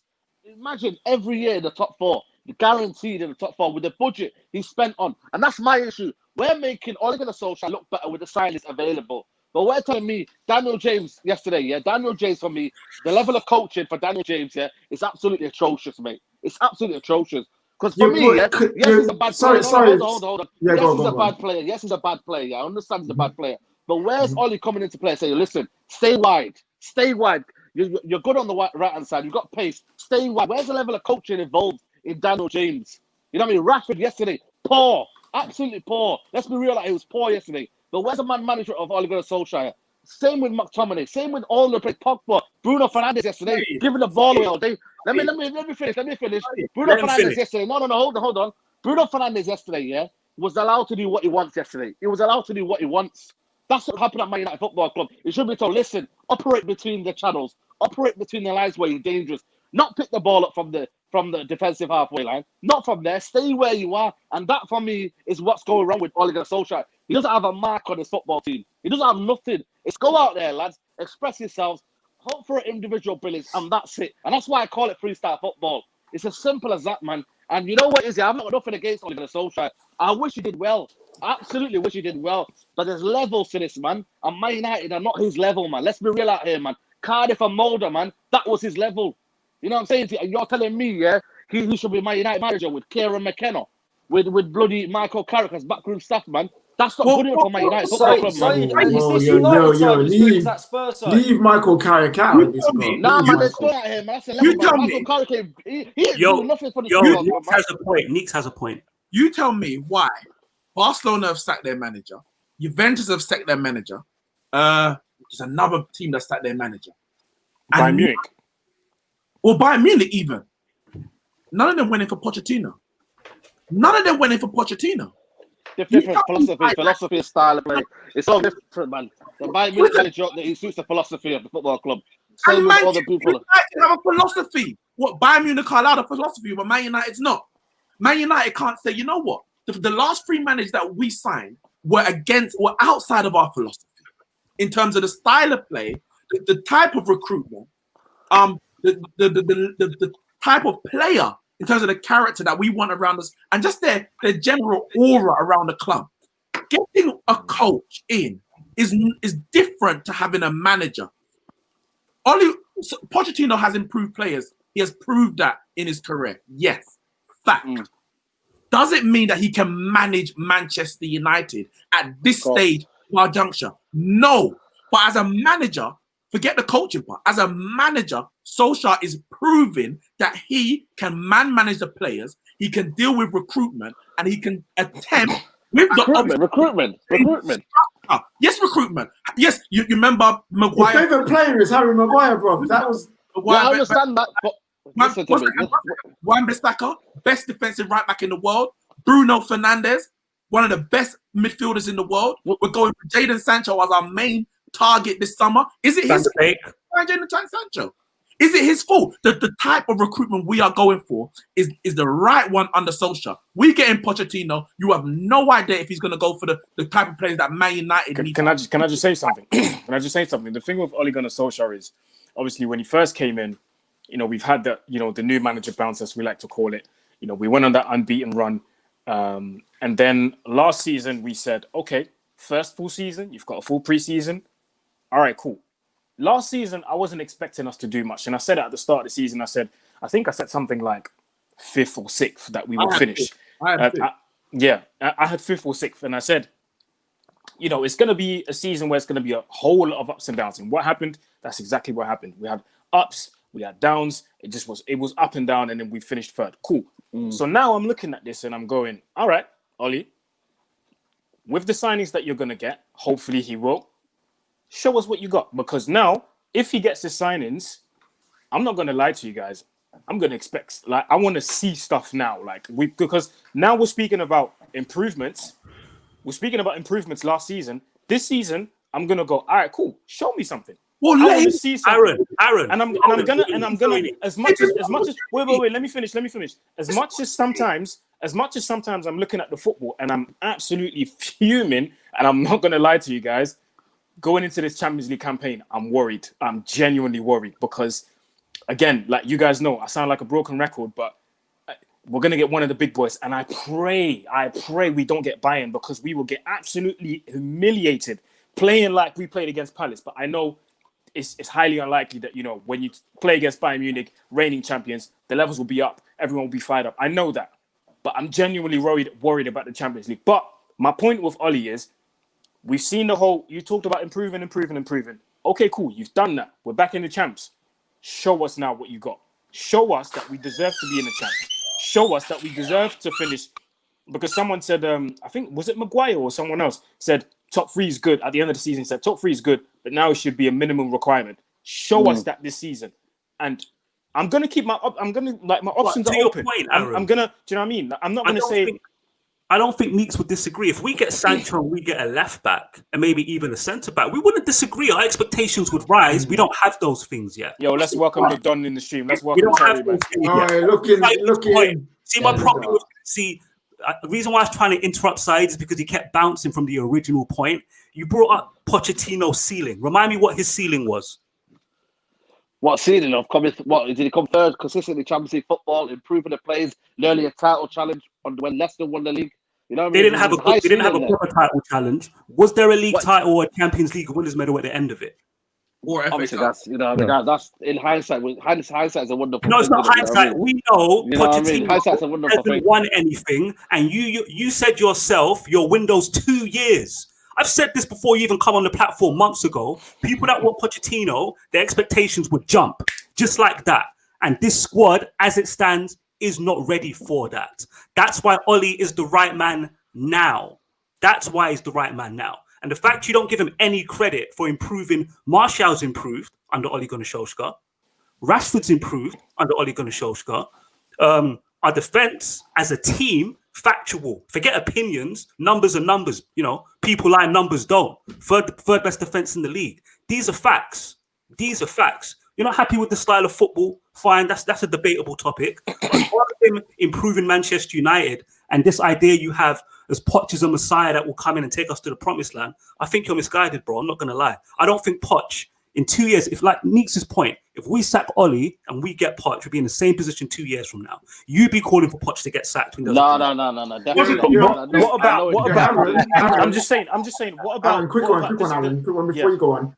You said that you need to if we get all the signings, you'll see. Okay, Ollie, show us something. My question is, this is to everyone: how long is this show or something gonna last? I want this season. This season, we have to see something as a whole season. Because my thing is, certain people say, I ain't saying you because I know it's not you, but certain people they'll say, show me something, and then one game later will be like, see, I told you crap, so that's why you need to get out. How long is this show me what you can do? I'm going to reply to you. People that want Ollie out afterwards against Crystal Palace. What I'm saying is this. Obviously, Crystal Palace, I lost my head and everything. I was fuming like everyone else.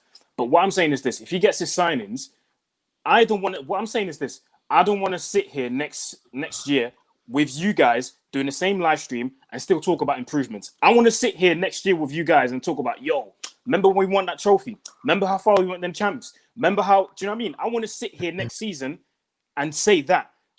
So you're going to give him the season?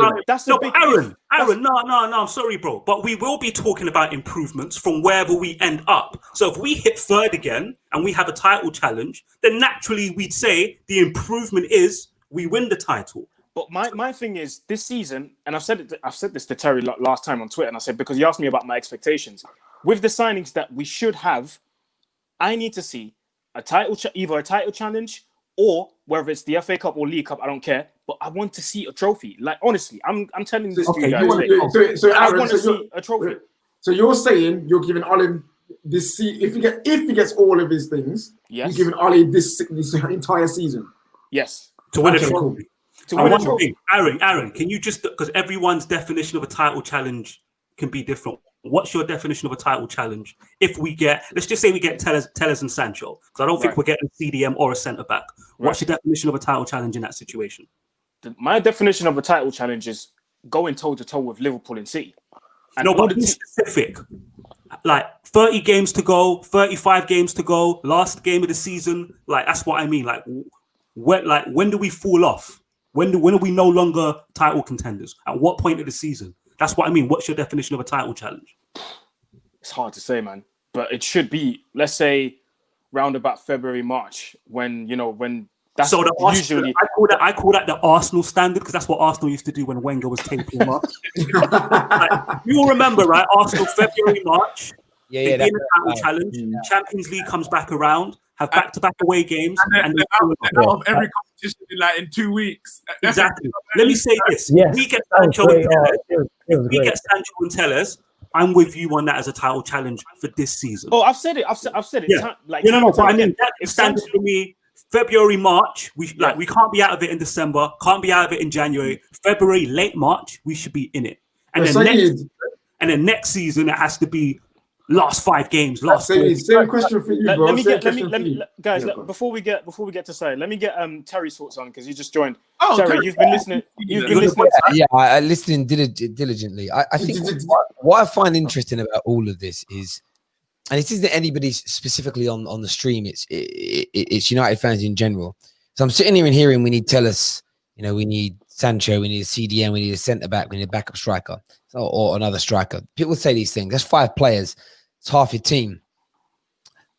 If that's half a team missing still, why is the expectations on Ollie to be one of the top teams in the league if you've got half a team that ain't ready to challenge because we need to buy half a team? That's the first bit of logic that don't make sense. Like, if you took half of Klopp's team away, would you expect, like his first 11, would you expect him to win the title? The answer is no. So we either need to wait for Ollie to get those players in, and for him to get the players, we need the club to deliver and back him. So if you believe we're short by 5-6 players, your expectation on Ollie winning titles, it's a logical fallacy. It makes absolutely no sense. It's like me saying to you, I need you to drive from Manchester to London. You have only got enough money for half a tank of petrol. I'll only get to Birmingham. Yeah, but you've got to find a way of getting it in. It doesn't make sense. You've got to have the means to get here for me to expect you to get here. That's my first thought. Secondly, on Ole, I agree. My jury's still out for me, whether he's a good enough manager to make us Premier League champions. I've said that for a long while. My views are very simple, though. And I know Neek's touched on it earlier. I was watching. I tried to send in a super chat. It weren't letting me. It was weird. I know I'm paying my own channel, but, you know, it stimulate other people to do it, if I'm being honest. But, yeah, where's Zane at tonight? Where's Red United at? Where are you boys at? What are you guys doing? But the point is, we're in this situation where we've sacked managers time and time again. And Saeed, I respect a lot of the things you say. Some of the stuff you say, I think, is out there. But I respect the fact that you've actually got the balls to go on the internet and say it, and you back what you do. And I'll always respect that. But what you're saying is exactly what I heard fans say, and I said about LVG. It's exactly what people said. I was walking down Wembley Way after watching us win the FA Cup. Yep. Everybody was singing Jose Mourinho. I was Everybody there. said, Not me. I was saying that. back. As an example, everyone there, I just heard it. I mean, we just won the FA Cup. LVG just won it. And the whole of Wembley Way was singing Jose Mourinho. And we were buzzing that he was coming in, and it didn't work. 2 years ago, I sat in the Fan Park Live studios. I spoke with Flex. I spoke with Rants. I spoke with all and sundry. I said, listen, man, the board are the biggest problem here. Until we change that board, until we grow back a culture, it doesn't matter who our manager is, they'll fail. I was told, no, Jose's the big problem. Remove Jose, we improve. For 3 months, them people said, told you, Terry, look how good we are. Now Ollie's come in. Then it fell apart. And those people have never forgiven that. Like, I think they're still scarred by their own kind of opinion falling down, that they're just still angry with it. So I think there's this element of bringing Poch in. Will it work? I don't know. And the reason I say that is this. People are saying we're 5, 6, 7 players short. Equally, what we've got in, a lot of people don't rate Rashford, championship player. A lot of people don't rate Martial, a lot of United fans, not all. Some don't think Pogba's consistent enough. Most don't like Maguire. Most don't think we've got a good enough left back. Most think De Gea's past it. Plus, we need these 5, 6 players. So if we've got a worse squad than Poch had at Tottenham, how's Poch? And Poch never won anything. Has he won anything now with this squad? And with an owner and a club that we've all said don't back managers. The whole thing doesn't make sense. What we need to do is rebuild our culture as a football club. And you need a United man with United in his blood to get us there. I think we're a year to 18 months away from being ready for a Nagelsmann, who would be my first choice as it stands right now. That might change in a year, though, because 18 months ago, I wanted Jardine. But that's just change. Poch, would I like him as Man United manager? Absolutely. But I don't think we're in a position to do it. I don't think we are in a position for a Poch right now. He comes in, 18 months' time, Poch out is trending. Same nonsense is being said. There's no doubt about it in my mind. And on expectations this season, quite simple for me. Depends on who we sign and who comes in. And even then, it's you've got to look at the rest of the rest of the teams in the Premier League before we start to judge it. We say we have to have a title challenge. We might finish on 90 points this year, but finish 10 points off the top. Some may say that's a title challenge, but actually, in real terms, be nowhere near Liverpool and City. Is that rationale enough to sack a manager? Is not winning a league a good enough reason not to sack Ole? For me, context is so important in terms of how we play, what the progression looks like, how are we motoring on sort of forward. By the way, if we get another 3 months solid of playing like we did yesterday, I'll endorse him going because it isn't working. You can't play like that every week and not hold a manager accountable. I just think there's a lot of hyperbole. There's a lot of overreaction, and there's also a lot of not thinking things through because the fan base is hurt and scarred and angry. And in the cold light of day, if we're all to be really honest with one another, we all want the same thing. And we've all been damaged by this football club over the past 15 years. But that's only really come to light since Fergie left and David Gill left, and they were our comfort blanket, and they protected us from the mess that is the Glazers, who run this club atrociously from top to bottom. We know that. You don't take £1.5 billion out of a football club and it's a good thing. So for me, you know, is Ole the man to make us European champions again, champions of England again? I am not sure. Is he the right person to steer the ship right now? I can't think of anybody better to do it with us, to steer us in the right direction, and who is starting to get the right changes that we need at the football club. Are we where we want to be right now? No. Are we in a better place? than when Jose was here? 110%. First summer we've had in 7 years where we haven't had turmoil going into the season in terms of players wanting to leave, infighting, manager problems. You know, Martial being scapegoated by a manager because he wants to go to the birth of his child. Pogba being abused by fans in the stadium. Maybe COVID helped because there's no fans left and these types of things. And for me, I think we need to all be a little bit more patient. And that doesn't mean you can't criticize, because I ripped into the team yesterday and I stand by every single word I said. It was a disgrace. I know it's a little bit of a long monologue, but I just wanted to say, like, in the cold light of day, my voice has come back a bit. And that's where I stand on it. And I just think for me, people have got to get their story straight. But the most important element that I'll end on is this.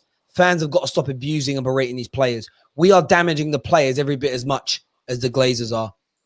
Football players are human beings. And the way we dehumanize them, the way we take away their liberty is a disgrace. Just go on the internet and see what people have been directly saying at Dan James. I've read 5 messages tonight without even really searching for it of people saying things like, do you think your dad would be proud of you? Now, he's going to hear that. And I think every single Manchester United fan on the planet who's worth their salt should be backing Dan James when he starts receiving abuse like that.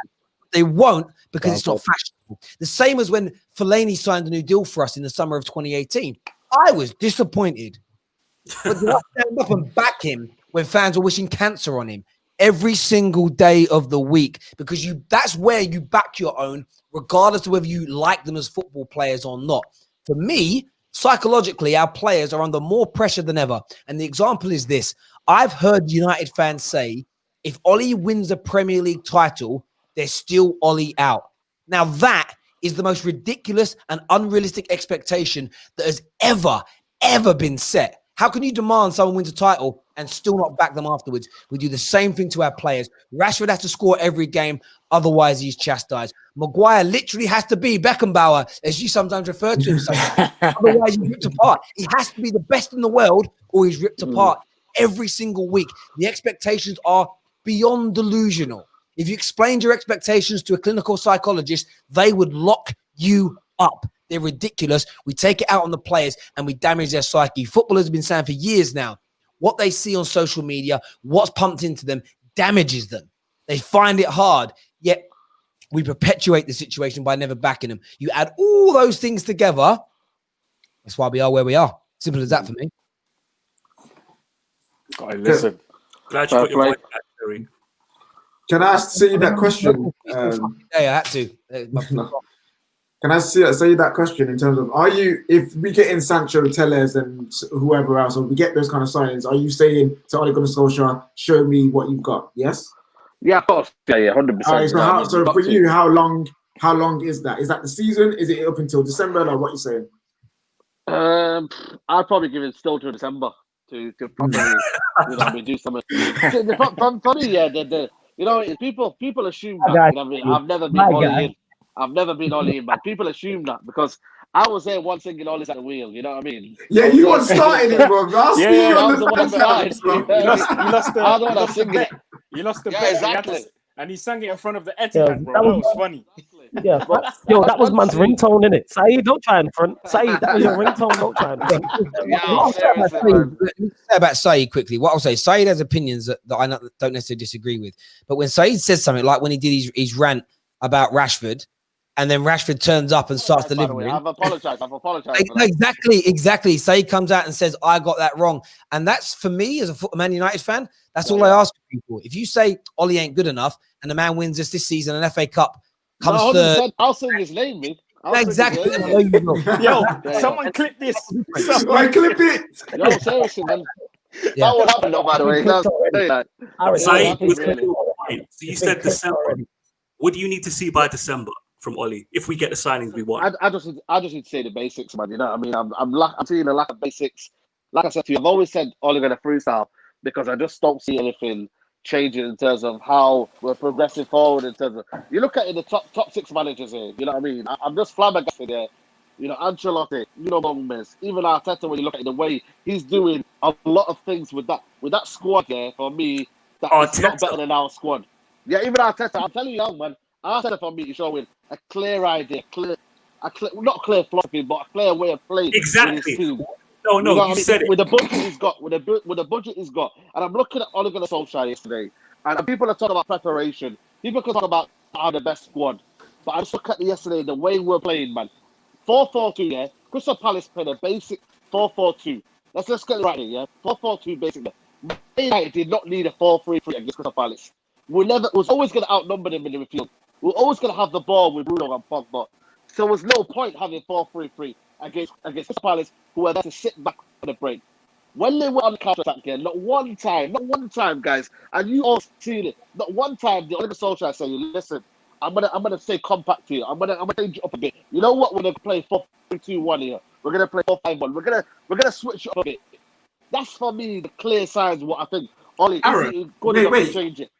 Wait, did you say we was playing 4-3-3 on some Saturday? We're playing 4-2-3-1 first and foremost. But when you look at it in terms of McTominay, where he was picking up positions, it was almost played as a 4-3-3. When you look at it really and deep the way we're playing, but that's to show you, even though all United fans say we don't even know what formation we're playing. That just shows you levels of. Do you know my problem? Do you know my problem? This is my problem side. Yeah, I have a rule. I have a principle. I will back players over a manager if they do the basics first. Yeah. When I see players unable to execute, unable to trap a football, unable to make basic 5-yard passes, when I see Marcus Rashford, he was a ghost yesterday, but when he had the ball, a lack of aggression, shooting random shots from 30 yards. When I see Anthony Martial as a striker having the worst passing success rate in the team, for a striker, that's ridiculous. When I don't see players, you can't blame him. No, I'm not blaming. I'm just saying when Paul Pogba's performance on the ball, that's nothing to do with formations, nothing to do with tactics. That's players not it is because you know why it is. You talk about basics. You talk about basics. Yeah, I understand that. But when I see those basics, then I'm ready to talk formations, tactics, style of play. But when the players just do not perform, when everybody's at a 3 or 4 out of 10, I don't see how you can be motivated. I would say one thing Sai said there I agree with is, and I was saying it during it was on the watch along yesterday. Aaron was flawless with JV was. It was 50 odd minutes in, and I'm saying we're throwing too many men forward here. There was so many holes. Yeah. That element I agree with. However, what I will say is this: formations. I've said this. Formations are overrated, and everyone's raving about Bielsa at the minute. And there's a part of me that wants Bielsa to come to Man United because he's going to shut so many United fans up. His philosophy is based on the principle that there is no such thing as a fixed position, and in fact, there isn't, because when you play 4-2-3-1, when Bruno drops deeper to pick a ball up, we suddenly go 4-3-3. You know, a 4-3-3 and a 4-5-1 happen at the same time. It's all about when you're in possession, out of possession. If you're 1-0 up, 2-0 up, 3-0 down, it's meant to interchange it. There's meant to be this air of fluidity. You saw today with Chelsea. But Werner, we keep saying Werner, it's Werner is a central striker, but he drifts out to the left-hand side. Why? Because there's space that meant to have been space there where Trent moves forward, and he drifts out, and the idea is then to drift back into his central position. Just because you're a central striker doesn't mean you can't drift. Just because you're a central midfielder doesn't mean you can't move forward or move backwards. The biggest issue yesterday was the basics. People couldn't make. Luke Shaw did it about 4 or 5 times. It was a 5-yard pass to Rashford, and that goes down the line on the left. I remember Ole doesn't need to be Fergie or Pep. They are doing enough training to make that pass. They have to be. They're doing that. You know what? You know what you said what you just said there. This is why I'm so annoyed when I hear people say, "Yeah, but he's right-footed or he's left-footed." My guy, you are training 7 days in a week for nearly 2 hours every single day, and you're telling me you can't use both feet. I have a problem with that. I have a huge problem with that. Something as well, because Terry made a point. He made it yesterday as well. Huge problem. During the live stream, you triggered this, Aaron. You criticized Ole Gunnar Solskjaer because, to be fair, he's very, very slow to make changes and very, very slow to go gung-ho and go for a game. He does it yesterday. It doesn't work, and we're still criticizing him. All he did yesterday was shift his game plan 15 minutes early. And now we know why he does it in the way that he normally does it. We were exposed earlier than we wanted to be because he decided, you know what? I'm making a change at halftime. He doesn't normally do that. Then he made a change in an hour when he usually waits to 75 minutes. So I don't think he should be criticized for that. No, actually, you know what? With the changes, I didn't expect him to make the changes at halftime. I know, I was surprised. I was very surprised because I think, like you said, it's the first time he's done that. So he made the changes. What I was surprised with, was, as much as he had a bad game, I agree. Pogba was one of the worst players on the pitch to his standards. But taking him off, in my opinion, was a mistake. See, I think it was a mistake. I personally would have actually taken off Rashford at the time and put Same. that was my. I would have done that. However, I understood why I took off Pogba because there was many players who could have come off. That's a reality. But I would have taken off Rashford. I did. But then, my decision. Someone else, another Man United fan, said no. I would have taken off Martial. Another Man United fan. Everyone's got their own. Yeah. So that's it's a little bit here nor there. But the first thing I said to you, Aaron, on the stream, first thing I said, I don't want to talk about the game. Right. Ollie out cannot be, and if it is, it makes it even more of a disgrace. But it cannot be based on one game. It cannot be based on the first game of the season. And the reality is, and the fact is, Ollie, in his first year at Manchester United, his first full season, finished third in the Premier League. To say hashtag Ollie out it's a disgrace. I'm calling it. It all depends on what you expect from the club. It all depends on what you expect. Yeah. Look, what can you expect? That's why I say. That's why I said. I was very.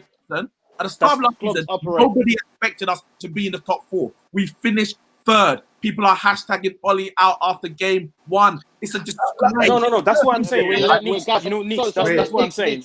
No, let me say something. Did we not limp to third though? I think we finished third, like as if it was we finished comfortably. We limped them. Let's be real. I like that. I like that. Pogba was out for nearly the whole season. Rashford was out for months. Martial was out for 8 weeks. We were playing Andres Pereira, Jesse Lingard, one matter behind at times Rashford, at times Martial. We got Bruno and we improved pre-lockdown, and we. I'm not questioning that. I'm not questioning that. So to say after one game, hashtag Ollie out is a disgrace. I think it's a feeling after a long time. You know what I mean? The way we limped away in the semi-final against Sevilla. You know, with the lack of idea. You know what? Actually, you know what, Neeks? Neeks, you know what? Actually, after the first game, I wasn't gonna tweet Ollie out or all these things. But what I am gonna say is, with that performance, that type of performance, I think I would start to worry, like seriously worry, like Terry said, if after 3 months we keep putting in those type of performances, and then on most of all, and again, I'm gonna say it again, the Champions League's coming soon. Like I'm gonna be watching that draw. I'm gonna be watching that draw, bro. I'm worried about the Champions League because I know the levels, bro. I know the levels of the Champions League. I know you are. So I'm genuinely worried. Flawless said earlier that was the worst game he's ever seen from Manchester United. So that is not the normal Manchester United under Ole Gunnar Solskjaer. No, Burnley. How do we then make a judgment? Here's the thing. That game. It doesn't make sense. Here's the things. Neeks. I think what you're not realizing is though that the hashtag Ollie out. That's all right. Some people I think that would have came from just that game, but this has been there for time. Ollie out trends on a regular basis. Which is even worse. Which is even worse. Guys, He hadn't even had a full season. And already hashtagged Ollie out. But if you're Ollie in, Neeks, if you're Ollie in, why can't Ollie in? No, but you sound like Ollie in. I'm not Ollie in. I am Manchester United in. I don't have an agenda. I'll say Manchester United in then. I'll say Manchester United in. Why can't And for me, sacking Ollie is not the best thing for Man United right now. Okay. But if you're Manchester United in, why can't you have the same feeling for the people who are saying Ollie out?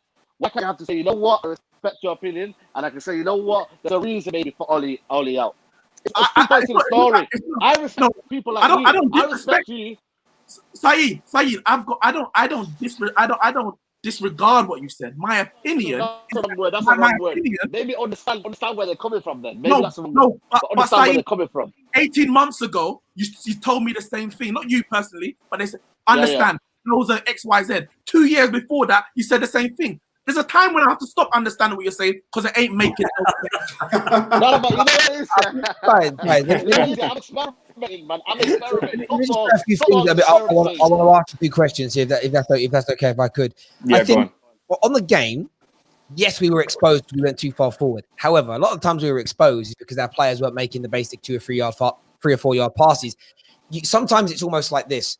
You can have defenders in vulnerable positions, but we were losing the possession yesterday from passes and we were losing the ball in areas and from passes where a professional football player should never be losing the ball. So your defenders are then caught on the hop because it's like, how are you losing? A bit like, you know, when Liverpool conceded the goal in the Champions League final, when Karius does that, every other player's going, what's going on? Like, it's a shocking moment. When Pogba's got like 3 passes on and he goes for the hard one in front of him and loses it, that's no one but Pogba's fault and you get caught. On the expectations, and I keep hearing this, I've got higher expectations. And I like the expectations. What's never really detailed is how long do you expect the manager to get there and detail what support he needs from the board to achieve it. So for me, I think we've all got the same expectations here. Well, I think all of us want us to win the league again, right? Yeah, absolutely. Yeah. And it's the difference is this is where things come in. It's like, this is where I get confused. So who thinks we've got the squad to win it in the next year to 18 months? No one. No. It does. So that tells me that even saying title challenge this year then, or getting really close to it, is too big an expectation. Yet I hear some of the Ollie out brigade say, unless we're play as good a football as Liverpool and City every week, I want him gone. But that don't make sense because you're already saying we're 18 months away from that. Now you might think Ollie's never going to be the guy, but then there's an element of what do we need to do to get there? Do we actually have the infrastructure? Luke is right when he's saying for years we keep saying if we remove the manager and bring in a better coach, it fixes itself. And every time we've done that, we've ended up in the same position again. So it's obviously saying deeper. I still think the biggest issue here is the board, and we spend not enough time focusing on them. Every single person on here in one way, shape, or form pays money into Man United. Now, if you think the Glazers are money-hungry leeches, but yet you give the club money, I'm really sorry to say this, you're as bad as them. You're as bad as if you renew your season ticket. I was a green and gold scarf twizzler for years. Renew my season ticket every year though. And then my dad said, why'd you do that? So what do you mean? You went, you think they steal your money, but yet you give them your money. And my dad, I love the club though. He said, but you don't. He said it's you love what you get out of it. It ain't you loving the club. He said you're being selfish. If you really love the club and you think those people are leeches, you do what you can to stop them leeching on the club you love. That's real love. It's called tough love. And I'm like, so right, you know. Like my example is always this: if my child, God forbid, ever gets hooked on a Class A drug, what's loving her? Feeding their habit and paying. Oh, there you go. Go buy your crack. There you go. There's 20 quid. I don't want to see you in pain. Love you. Or I'm locking that bitch in the basement until they go cold turkey. For me, the cold turkey option. Freya's getting locked up. Sorry, Freya, but you're getting locked. That's love. That's love. Hashtag free Freya blood. Hashtag free Freya. Every morning she gets bread and butter in the water. I don't care if she's being sick. Daddy, I hate you. I'm like, no, you'll trust me. You're getting off that. I just feel for me, like that's all I get annoyed with. I don't get actually annoyed with Ollie out. I get annoyed with the hypocrisy. Where 1 minute the squad is amazing and any manager can make us brilliant. The next minute they're like, oh, but you 10 players are crap. What? I get annoyed with, I love the club more than anything else. I hate the Glazers, they're leeches. Oh, there you go. Oh, the new shirt's out. Oh, there you go. Have my money, please. I don't like virtue signaling and I don't like hypocrisy. And I see it all the time. And if I hypocrisize myself, call me on it. And you know what? I hold my hands up and I'll learn from it. It makes me, I don't know, it makes me heave. It makes me want to vomit and swallow it myself. That's how sick it makes me. It's just horrible. It's horrible. Sorry. Yeah, but, one thing I want to say about Ali out is I get it. Yeah, hashtag free Freya, bro. You know what I'm saying? Let's go. Hashtag free Freya. Hashtag free Freya, man. I get it. I completely get it. But what I'm not a fan of when it comes to Ali out is the ones with no plan. And all they're saying is Ali out. And then they're like, okay, what's next? And they're like, oh, yo, listen. So what is the plan though? You know what I'm saying? Like, so say you like that's what I'm gonna approach to you. The plan is to get a manager who's never won anything in pots. That's flawless. So you I don't like that argument. Yeah, you know what? On the argument, I'm not really a fan of you know people saying what has he won, but because if you say that, you can say the same for Ollie as well. Yeah, Two exactly. league titles. Yeah, No. Aaron, it's true though. Where? But it's true though. Aaron. Yeah, but where? No, but Aaron, Saeed was clear. Poch, 2 years. Yeah, 2 years he'll improve the squad massively. Absolutely. Oh no, you said title. You said title. No.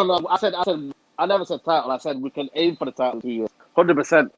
But my issue, Ollie's never going to aim for the title because of the lack of tactical understanding, the lack of, you know what I mean, footballing knowledge. This guy's got, yeah. It's not happening, man. Sorry, I'm laughing at You know the what I mean? You man comments, need to get out of that Ollie system, yeah. You better. You know what I mean? Like, Nah, here's the thing though with Poch. You know what, Saeed? I'm looking forward to here's the thing though, Danny. Sorry, Yeah, folks. here's the thing though with Poch. The thing is, it's cool with the whole Poch situation. I just believe he would definitely, without question, do a better job than all he's doing and get more out of the team he's got. Yes, this team currently right now. No. Yeah. Say that again.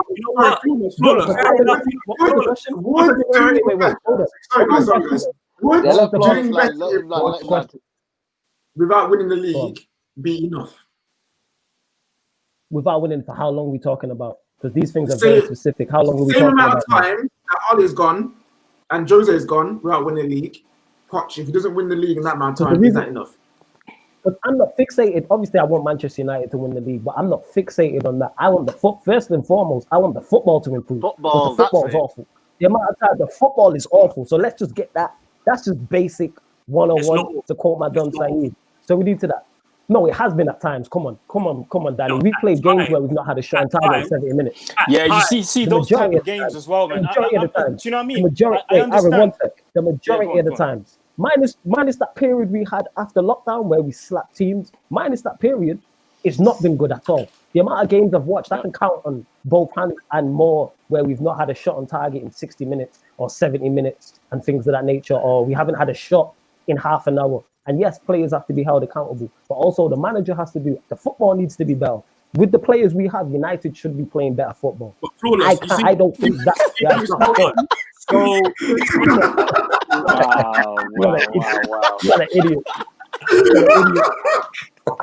Yo, Terry, you're gonna regret that analogy forever. That finished me, bro. Let's see Freya going full on Scarface to her dad, talking about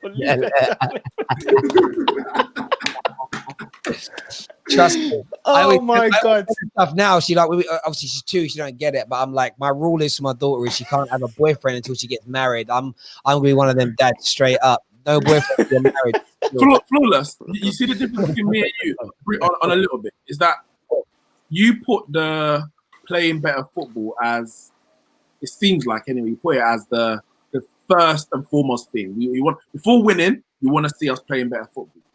And me, I'm saying I want to see a better infrastructure. No. Because the good football only lasts long if the infrastructure's wrong. Yeah, of course. When you're talking infrastructure, I presume you're talking about the board and the owners and things like that. Yeah, am I right in saying that? The culture. And I've said that. That's first. Yeah, and when I responded, when I said that, yes. When I said to yes, I want that change too. But like I said to you when I made this point originally, even if we had an infrastructure and we had a board and owners, to me that was 10-10 and was doing everything they wanted, I still don't believe Ollie's good enough. Therefore, that's why I want him. I don't believe he's good enough. I don't disagree about that. But I don't disagree with that. No, my problem is with that. Danny, 1 second. Danny, I don't disagree. But the point is, if for me, those are the primary targets or the primary things that need to be fixed. Because if we get a manager who's a better coach, they're still gonna fail because the foundations of the club are rocky. We're building a house on a foundation made of sand. It is bound to sink, regardless of what material you use for the sand, and that for the house. 100%. That's where I look at it. I get what you're saying, and the thing is, with 1 sec, let me just respond to that, and then I'll let you go, Danny. Like, I'm obviously you don't know me like that in terms of like what I would.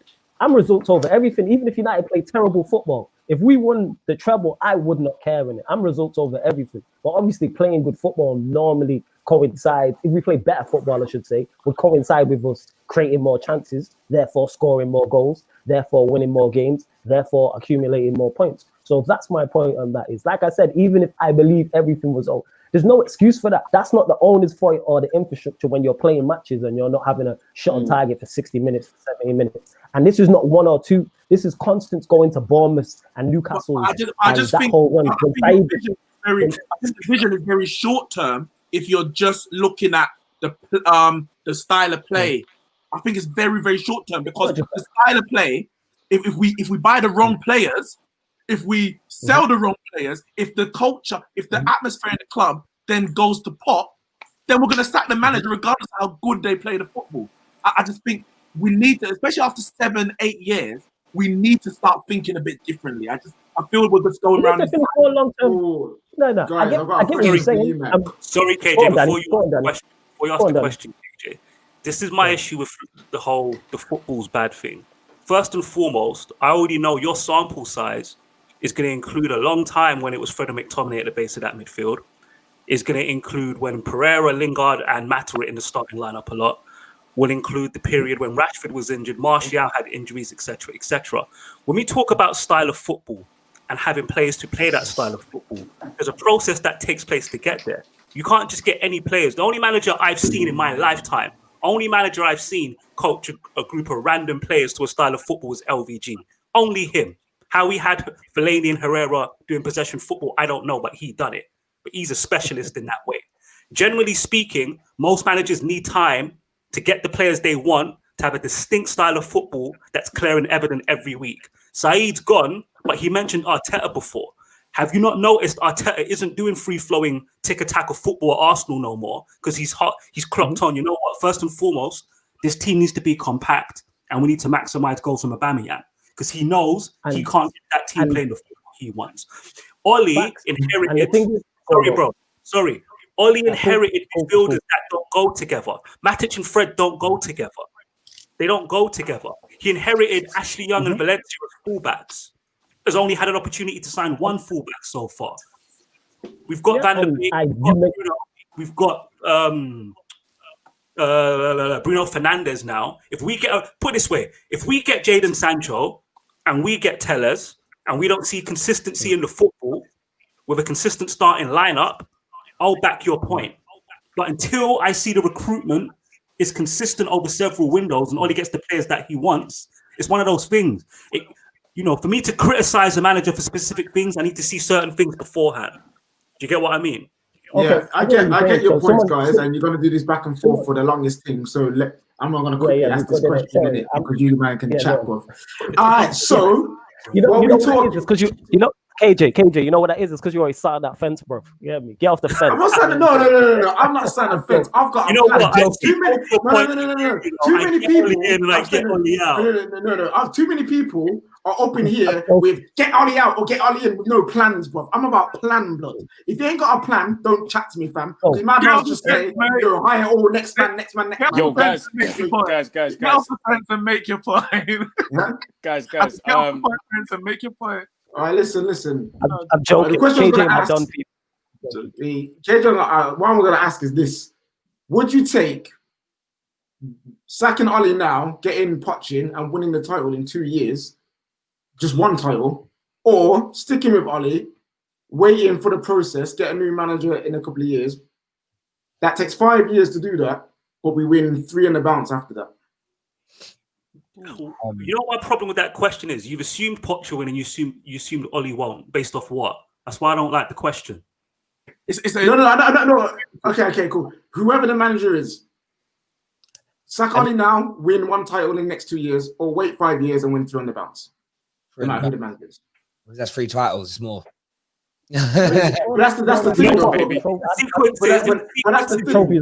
so KJ, if the sequence is we win a title with one manager, we sack him, then win 2 with the other one, I'll take all of that. All of the but this is the thing. It's about the patience thing. As United fans, we want it. I reckon there's half of us who want it now, so much that they're willing to sacrifice the years of where we could be winning 3-4 on a bounce or getting to Champions League finals in 5 years' time, potentially, over just getting the one like super quick. And that's my thing. Like, what do you want to do? Like, your point is perfect. Like, I didn't know Saeed was going to say that, but I already knew. Guys that say Poch, their timeline changes. I already know. That's why I disagree. That's the one thing I say. Shame Say he's gone. That's the only thing I was gonna say to him. 2 years, Poch was doing bits. I hear from Saeed, my standards are really high, but yet his standards suddenly dropped when it was Poch. And that's because he wants Poch. And this is because a lot of what we do is what I want. We would all give, if let's just say I want Haaland to, say Martial leaves in summer. I want Haaland, Aaron wants Harry Kane. If we bring in Harry Kane, naturally as human beings, Aaron's going to give Harry Kane more leeway than I would, because I'm like, but I wanted Haaland. And we do that. And that's where things have changed. And I feel like, I know why it's changed so dramatically. Like back in the day, whoever Fergie bought, man, we signed David Belly on 1 year. I'm like, go on, David, go on. And it's changed now. And I'm as guilty as the next person of doing that. And I'm trying hard not to be like that. You know, we all want, you know, if we do get rid of Ollie, I want Nagelsmann to come in. If we get Poch, I want him to do well. But there is a possibility that if he doesn't do well, I'll be like, see, should have got Nagelsmann. It happens all the time, but it's natural for us to do it. For me, though, the second of the managers isn't the issue. It's having the right the direction and culture. And what I always mean by that is whoever we bring in, they've got to continue the work that Ollie started.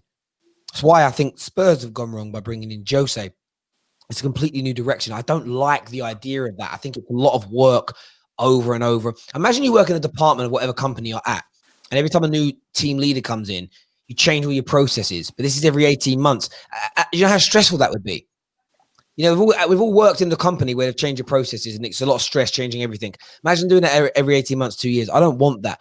I want there to almost be a continual cycle like Bayern Munich. It doesn't always work. Bayern Munich, I've gone through a number of years. It was only, remember Bayern Munich? It was only just over a year ago. They got slapped up in the Champions League by Liverpool. Yeah. But you know they're going to come good again because they've got a process. The fans are not throwing their toys out there, Pram. Okay, didn't work with this coach. We move on to this guy. But we know that the majority of the players in our squad are right for us because we're going to insist a certain style of football is played. We know these players fit that style because they've either come through our academy that all play that style, or we've bought them with high-level scouting to make sure they're ready for it. That's what we need to get back to. However, when you've burnt that down to the ground and smashed it up, that's a 3 or 4 year process to get to that standard. And that's why I'm not worried about the Ollie thing right now as being the manager. We're not ready yet.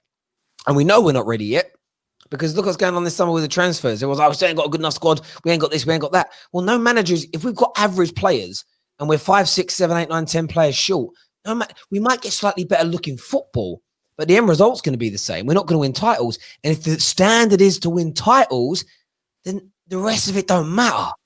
And that's where I think I get confused. I've gone through processes, United fans and socials, where 2 years ago under Jose, when we come second, it was, I used to have United fans phone up, and some quite famous United fans say, I'd rather come second playing brilliant football than win it playing bad football. And Liverpool fans agreed with it at the time because they weren't winning titles and they were playing brilliant football. It was all about entertainment, not winning. It isn't. It's about winning. And I don't care how we win, as long as we stick to that approach. What I don't want to do is go from Moyes to an LVG to a Jose to an Ollie to a Nagelsmann to a Diego Simeone. I just don't think that scattergun approach works. Even Chelsea, who for years their fans went, well, sacking managers works for us. It did when they were the only multi-billionaire sort of oligarch-owned football club in Europe and they could buy what they want. But then PSG came along, then City came along, and then the new TV money came along and made everybody richer. Look at what they won in their first 9 years under Abramovich compared to the last 7, 8, 9. The difference is palpable because now people can compete with them financially where they couldn't before. So now they look like they're trying to change their ways and create something that's a little bit more longer lasting. We'll see if the proof's in the pudding on that. But it's gone back. Football's gone back now to having plans. There was that 5 to 10 year period where just spend the most and you'll win. You know, Liverpool Football Club for nearly 30 years didn't have a plan. It was a scattergun approach. They spent loads of money. They went from manager to manager, system to system, philosophy to philosophy with no plan. Didn't win diddly. Well, they won a few FA Cups, League Cups. They did win a Champions League. But the big one, the league, they missed out on. You need a plan of action. And sometimes you need the person that helps that build begin. And, the Mark Hugheses of this world. And look at all the first managers at City when they first got all that money. I don't think they'd be where they are today if it wasn't for the stepping stones they took to get there. And, we were in a great place. It got knocked down. We've got to rebuild it. And that's going to take time. And I get yesterday. Yesterday was painful. It was horrible. I had a meltdown when we could see that penalty. I was done. I was just angry with everything. But I think the reason I was really angry is that I just knew that there was going to be this meltdown after. I think that's what was triggering me more than the actual losing of the game. And I want us to be better as fans. The abuse of our players has got to stop, because I'm telling you, it's killing us. It's killing us more than anything that Jose Mourinho ever did. We are abusing our players on a daily basis. Like Harry Maguire's sister, the amount of insults, sexist insults and disgraceful things that were tweeted at her because her brother lost a football match. You're telling me that isn't going to get back into the psyche of Harry Maguire? How is that going to improve Harry Maguire as a football player? And isn't it our job to help try and improve him? I don't know. Like, if you're doing a bad job at work and your mum and dad were getting abused for it, is that really going to make you improve at your job? I don't think it will. I just don't think it works like that. And for me, I just think we've all got to do better, including myself, because I can be a dickhead sometimes, and I've got to stop doing that. That's just my views on it, boys. And I think I'm done on the subject now, but yeah, that's just my view, mate. I was on Fellaini when we had him at the club. Like I actually had a little bit of hate for him. It wasn't healthy. It wasn't his fault. It wasn't his fault. Had the best chest in world football, though.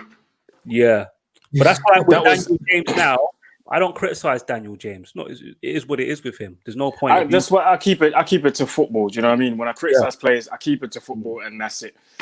But guys, thank you very much for joining the stream. It's been a brilliant one. Each and every one of you. I know some of us have left. Saeed, Indiana, thank you for coming on. Thank you very much for all your super chats. We've had way over 1.7 people, 1.7k. Sorry, people watching at one point. I think we had 1.8k, 1.9k. So shout out to every single one of you for your live comments, for your interaction. Okay. We will be back next week, where hopefully we were talking about a win against Brighton. But don't forget, we've got the Luton game as well on Tuesday. I keep forgetting that we're playing Luton on Tuesday for some reason. But we are playing. Got a quick super chat here again saying, all we need is 2 proper CDMs. I think you said that before. I think the same guy said that before. But yeah. Tuesday we're playing DT's team. Trust me, and Flex as well. Luton's one place you guys will be happy you're not traveling to for an away game. Trust me. Yeah, Luton's a tough place. I've heard. I've heard. But yeah, guys, thank you very much for joining this stream. Make sure to subscribe to the Football Terrace. Make sure to smash the like button as well if you're watching this afterwards. Until then, guys, take care, stay safe and healthy. We will see you next week. Peace.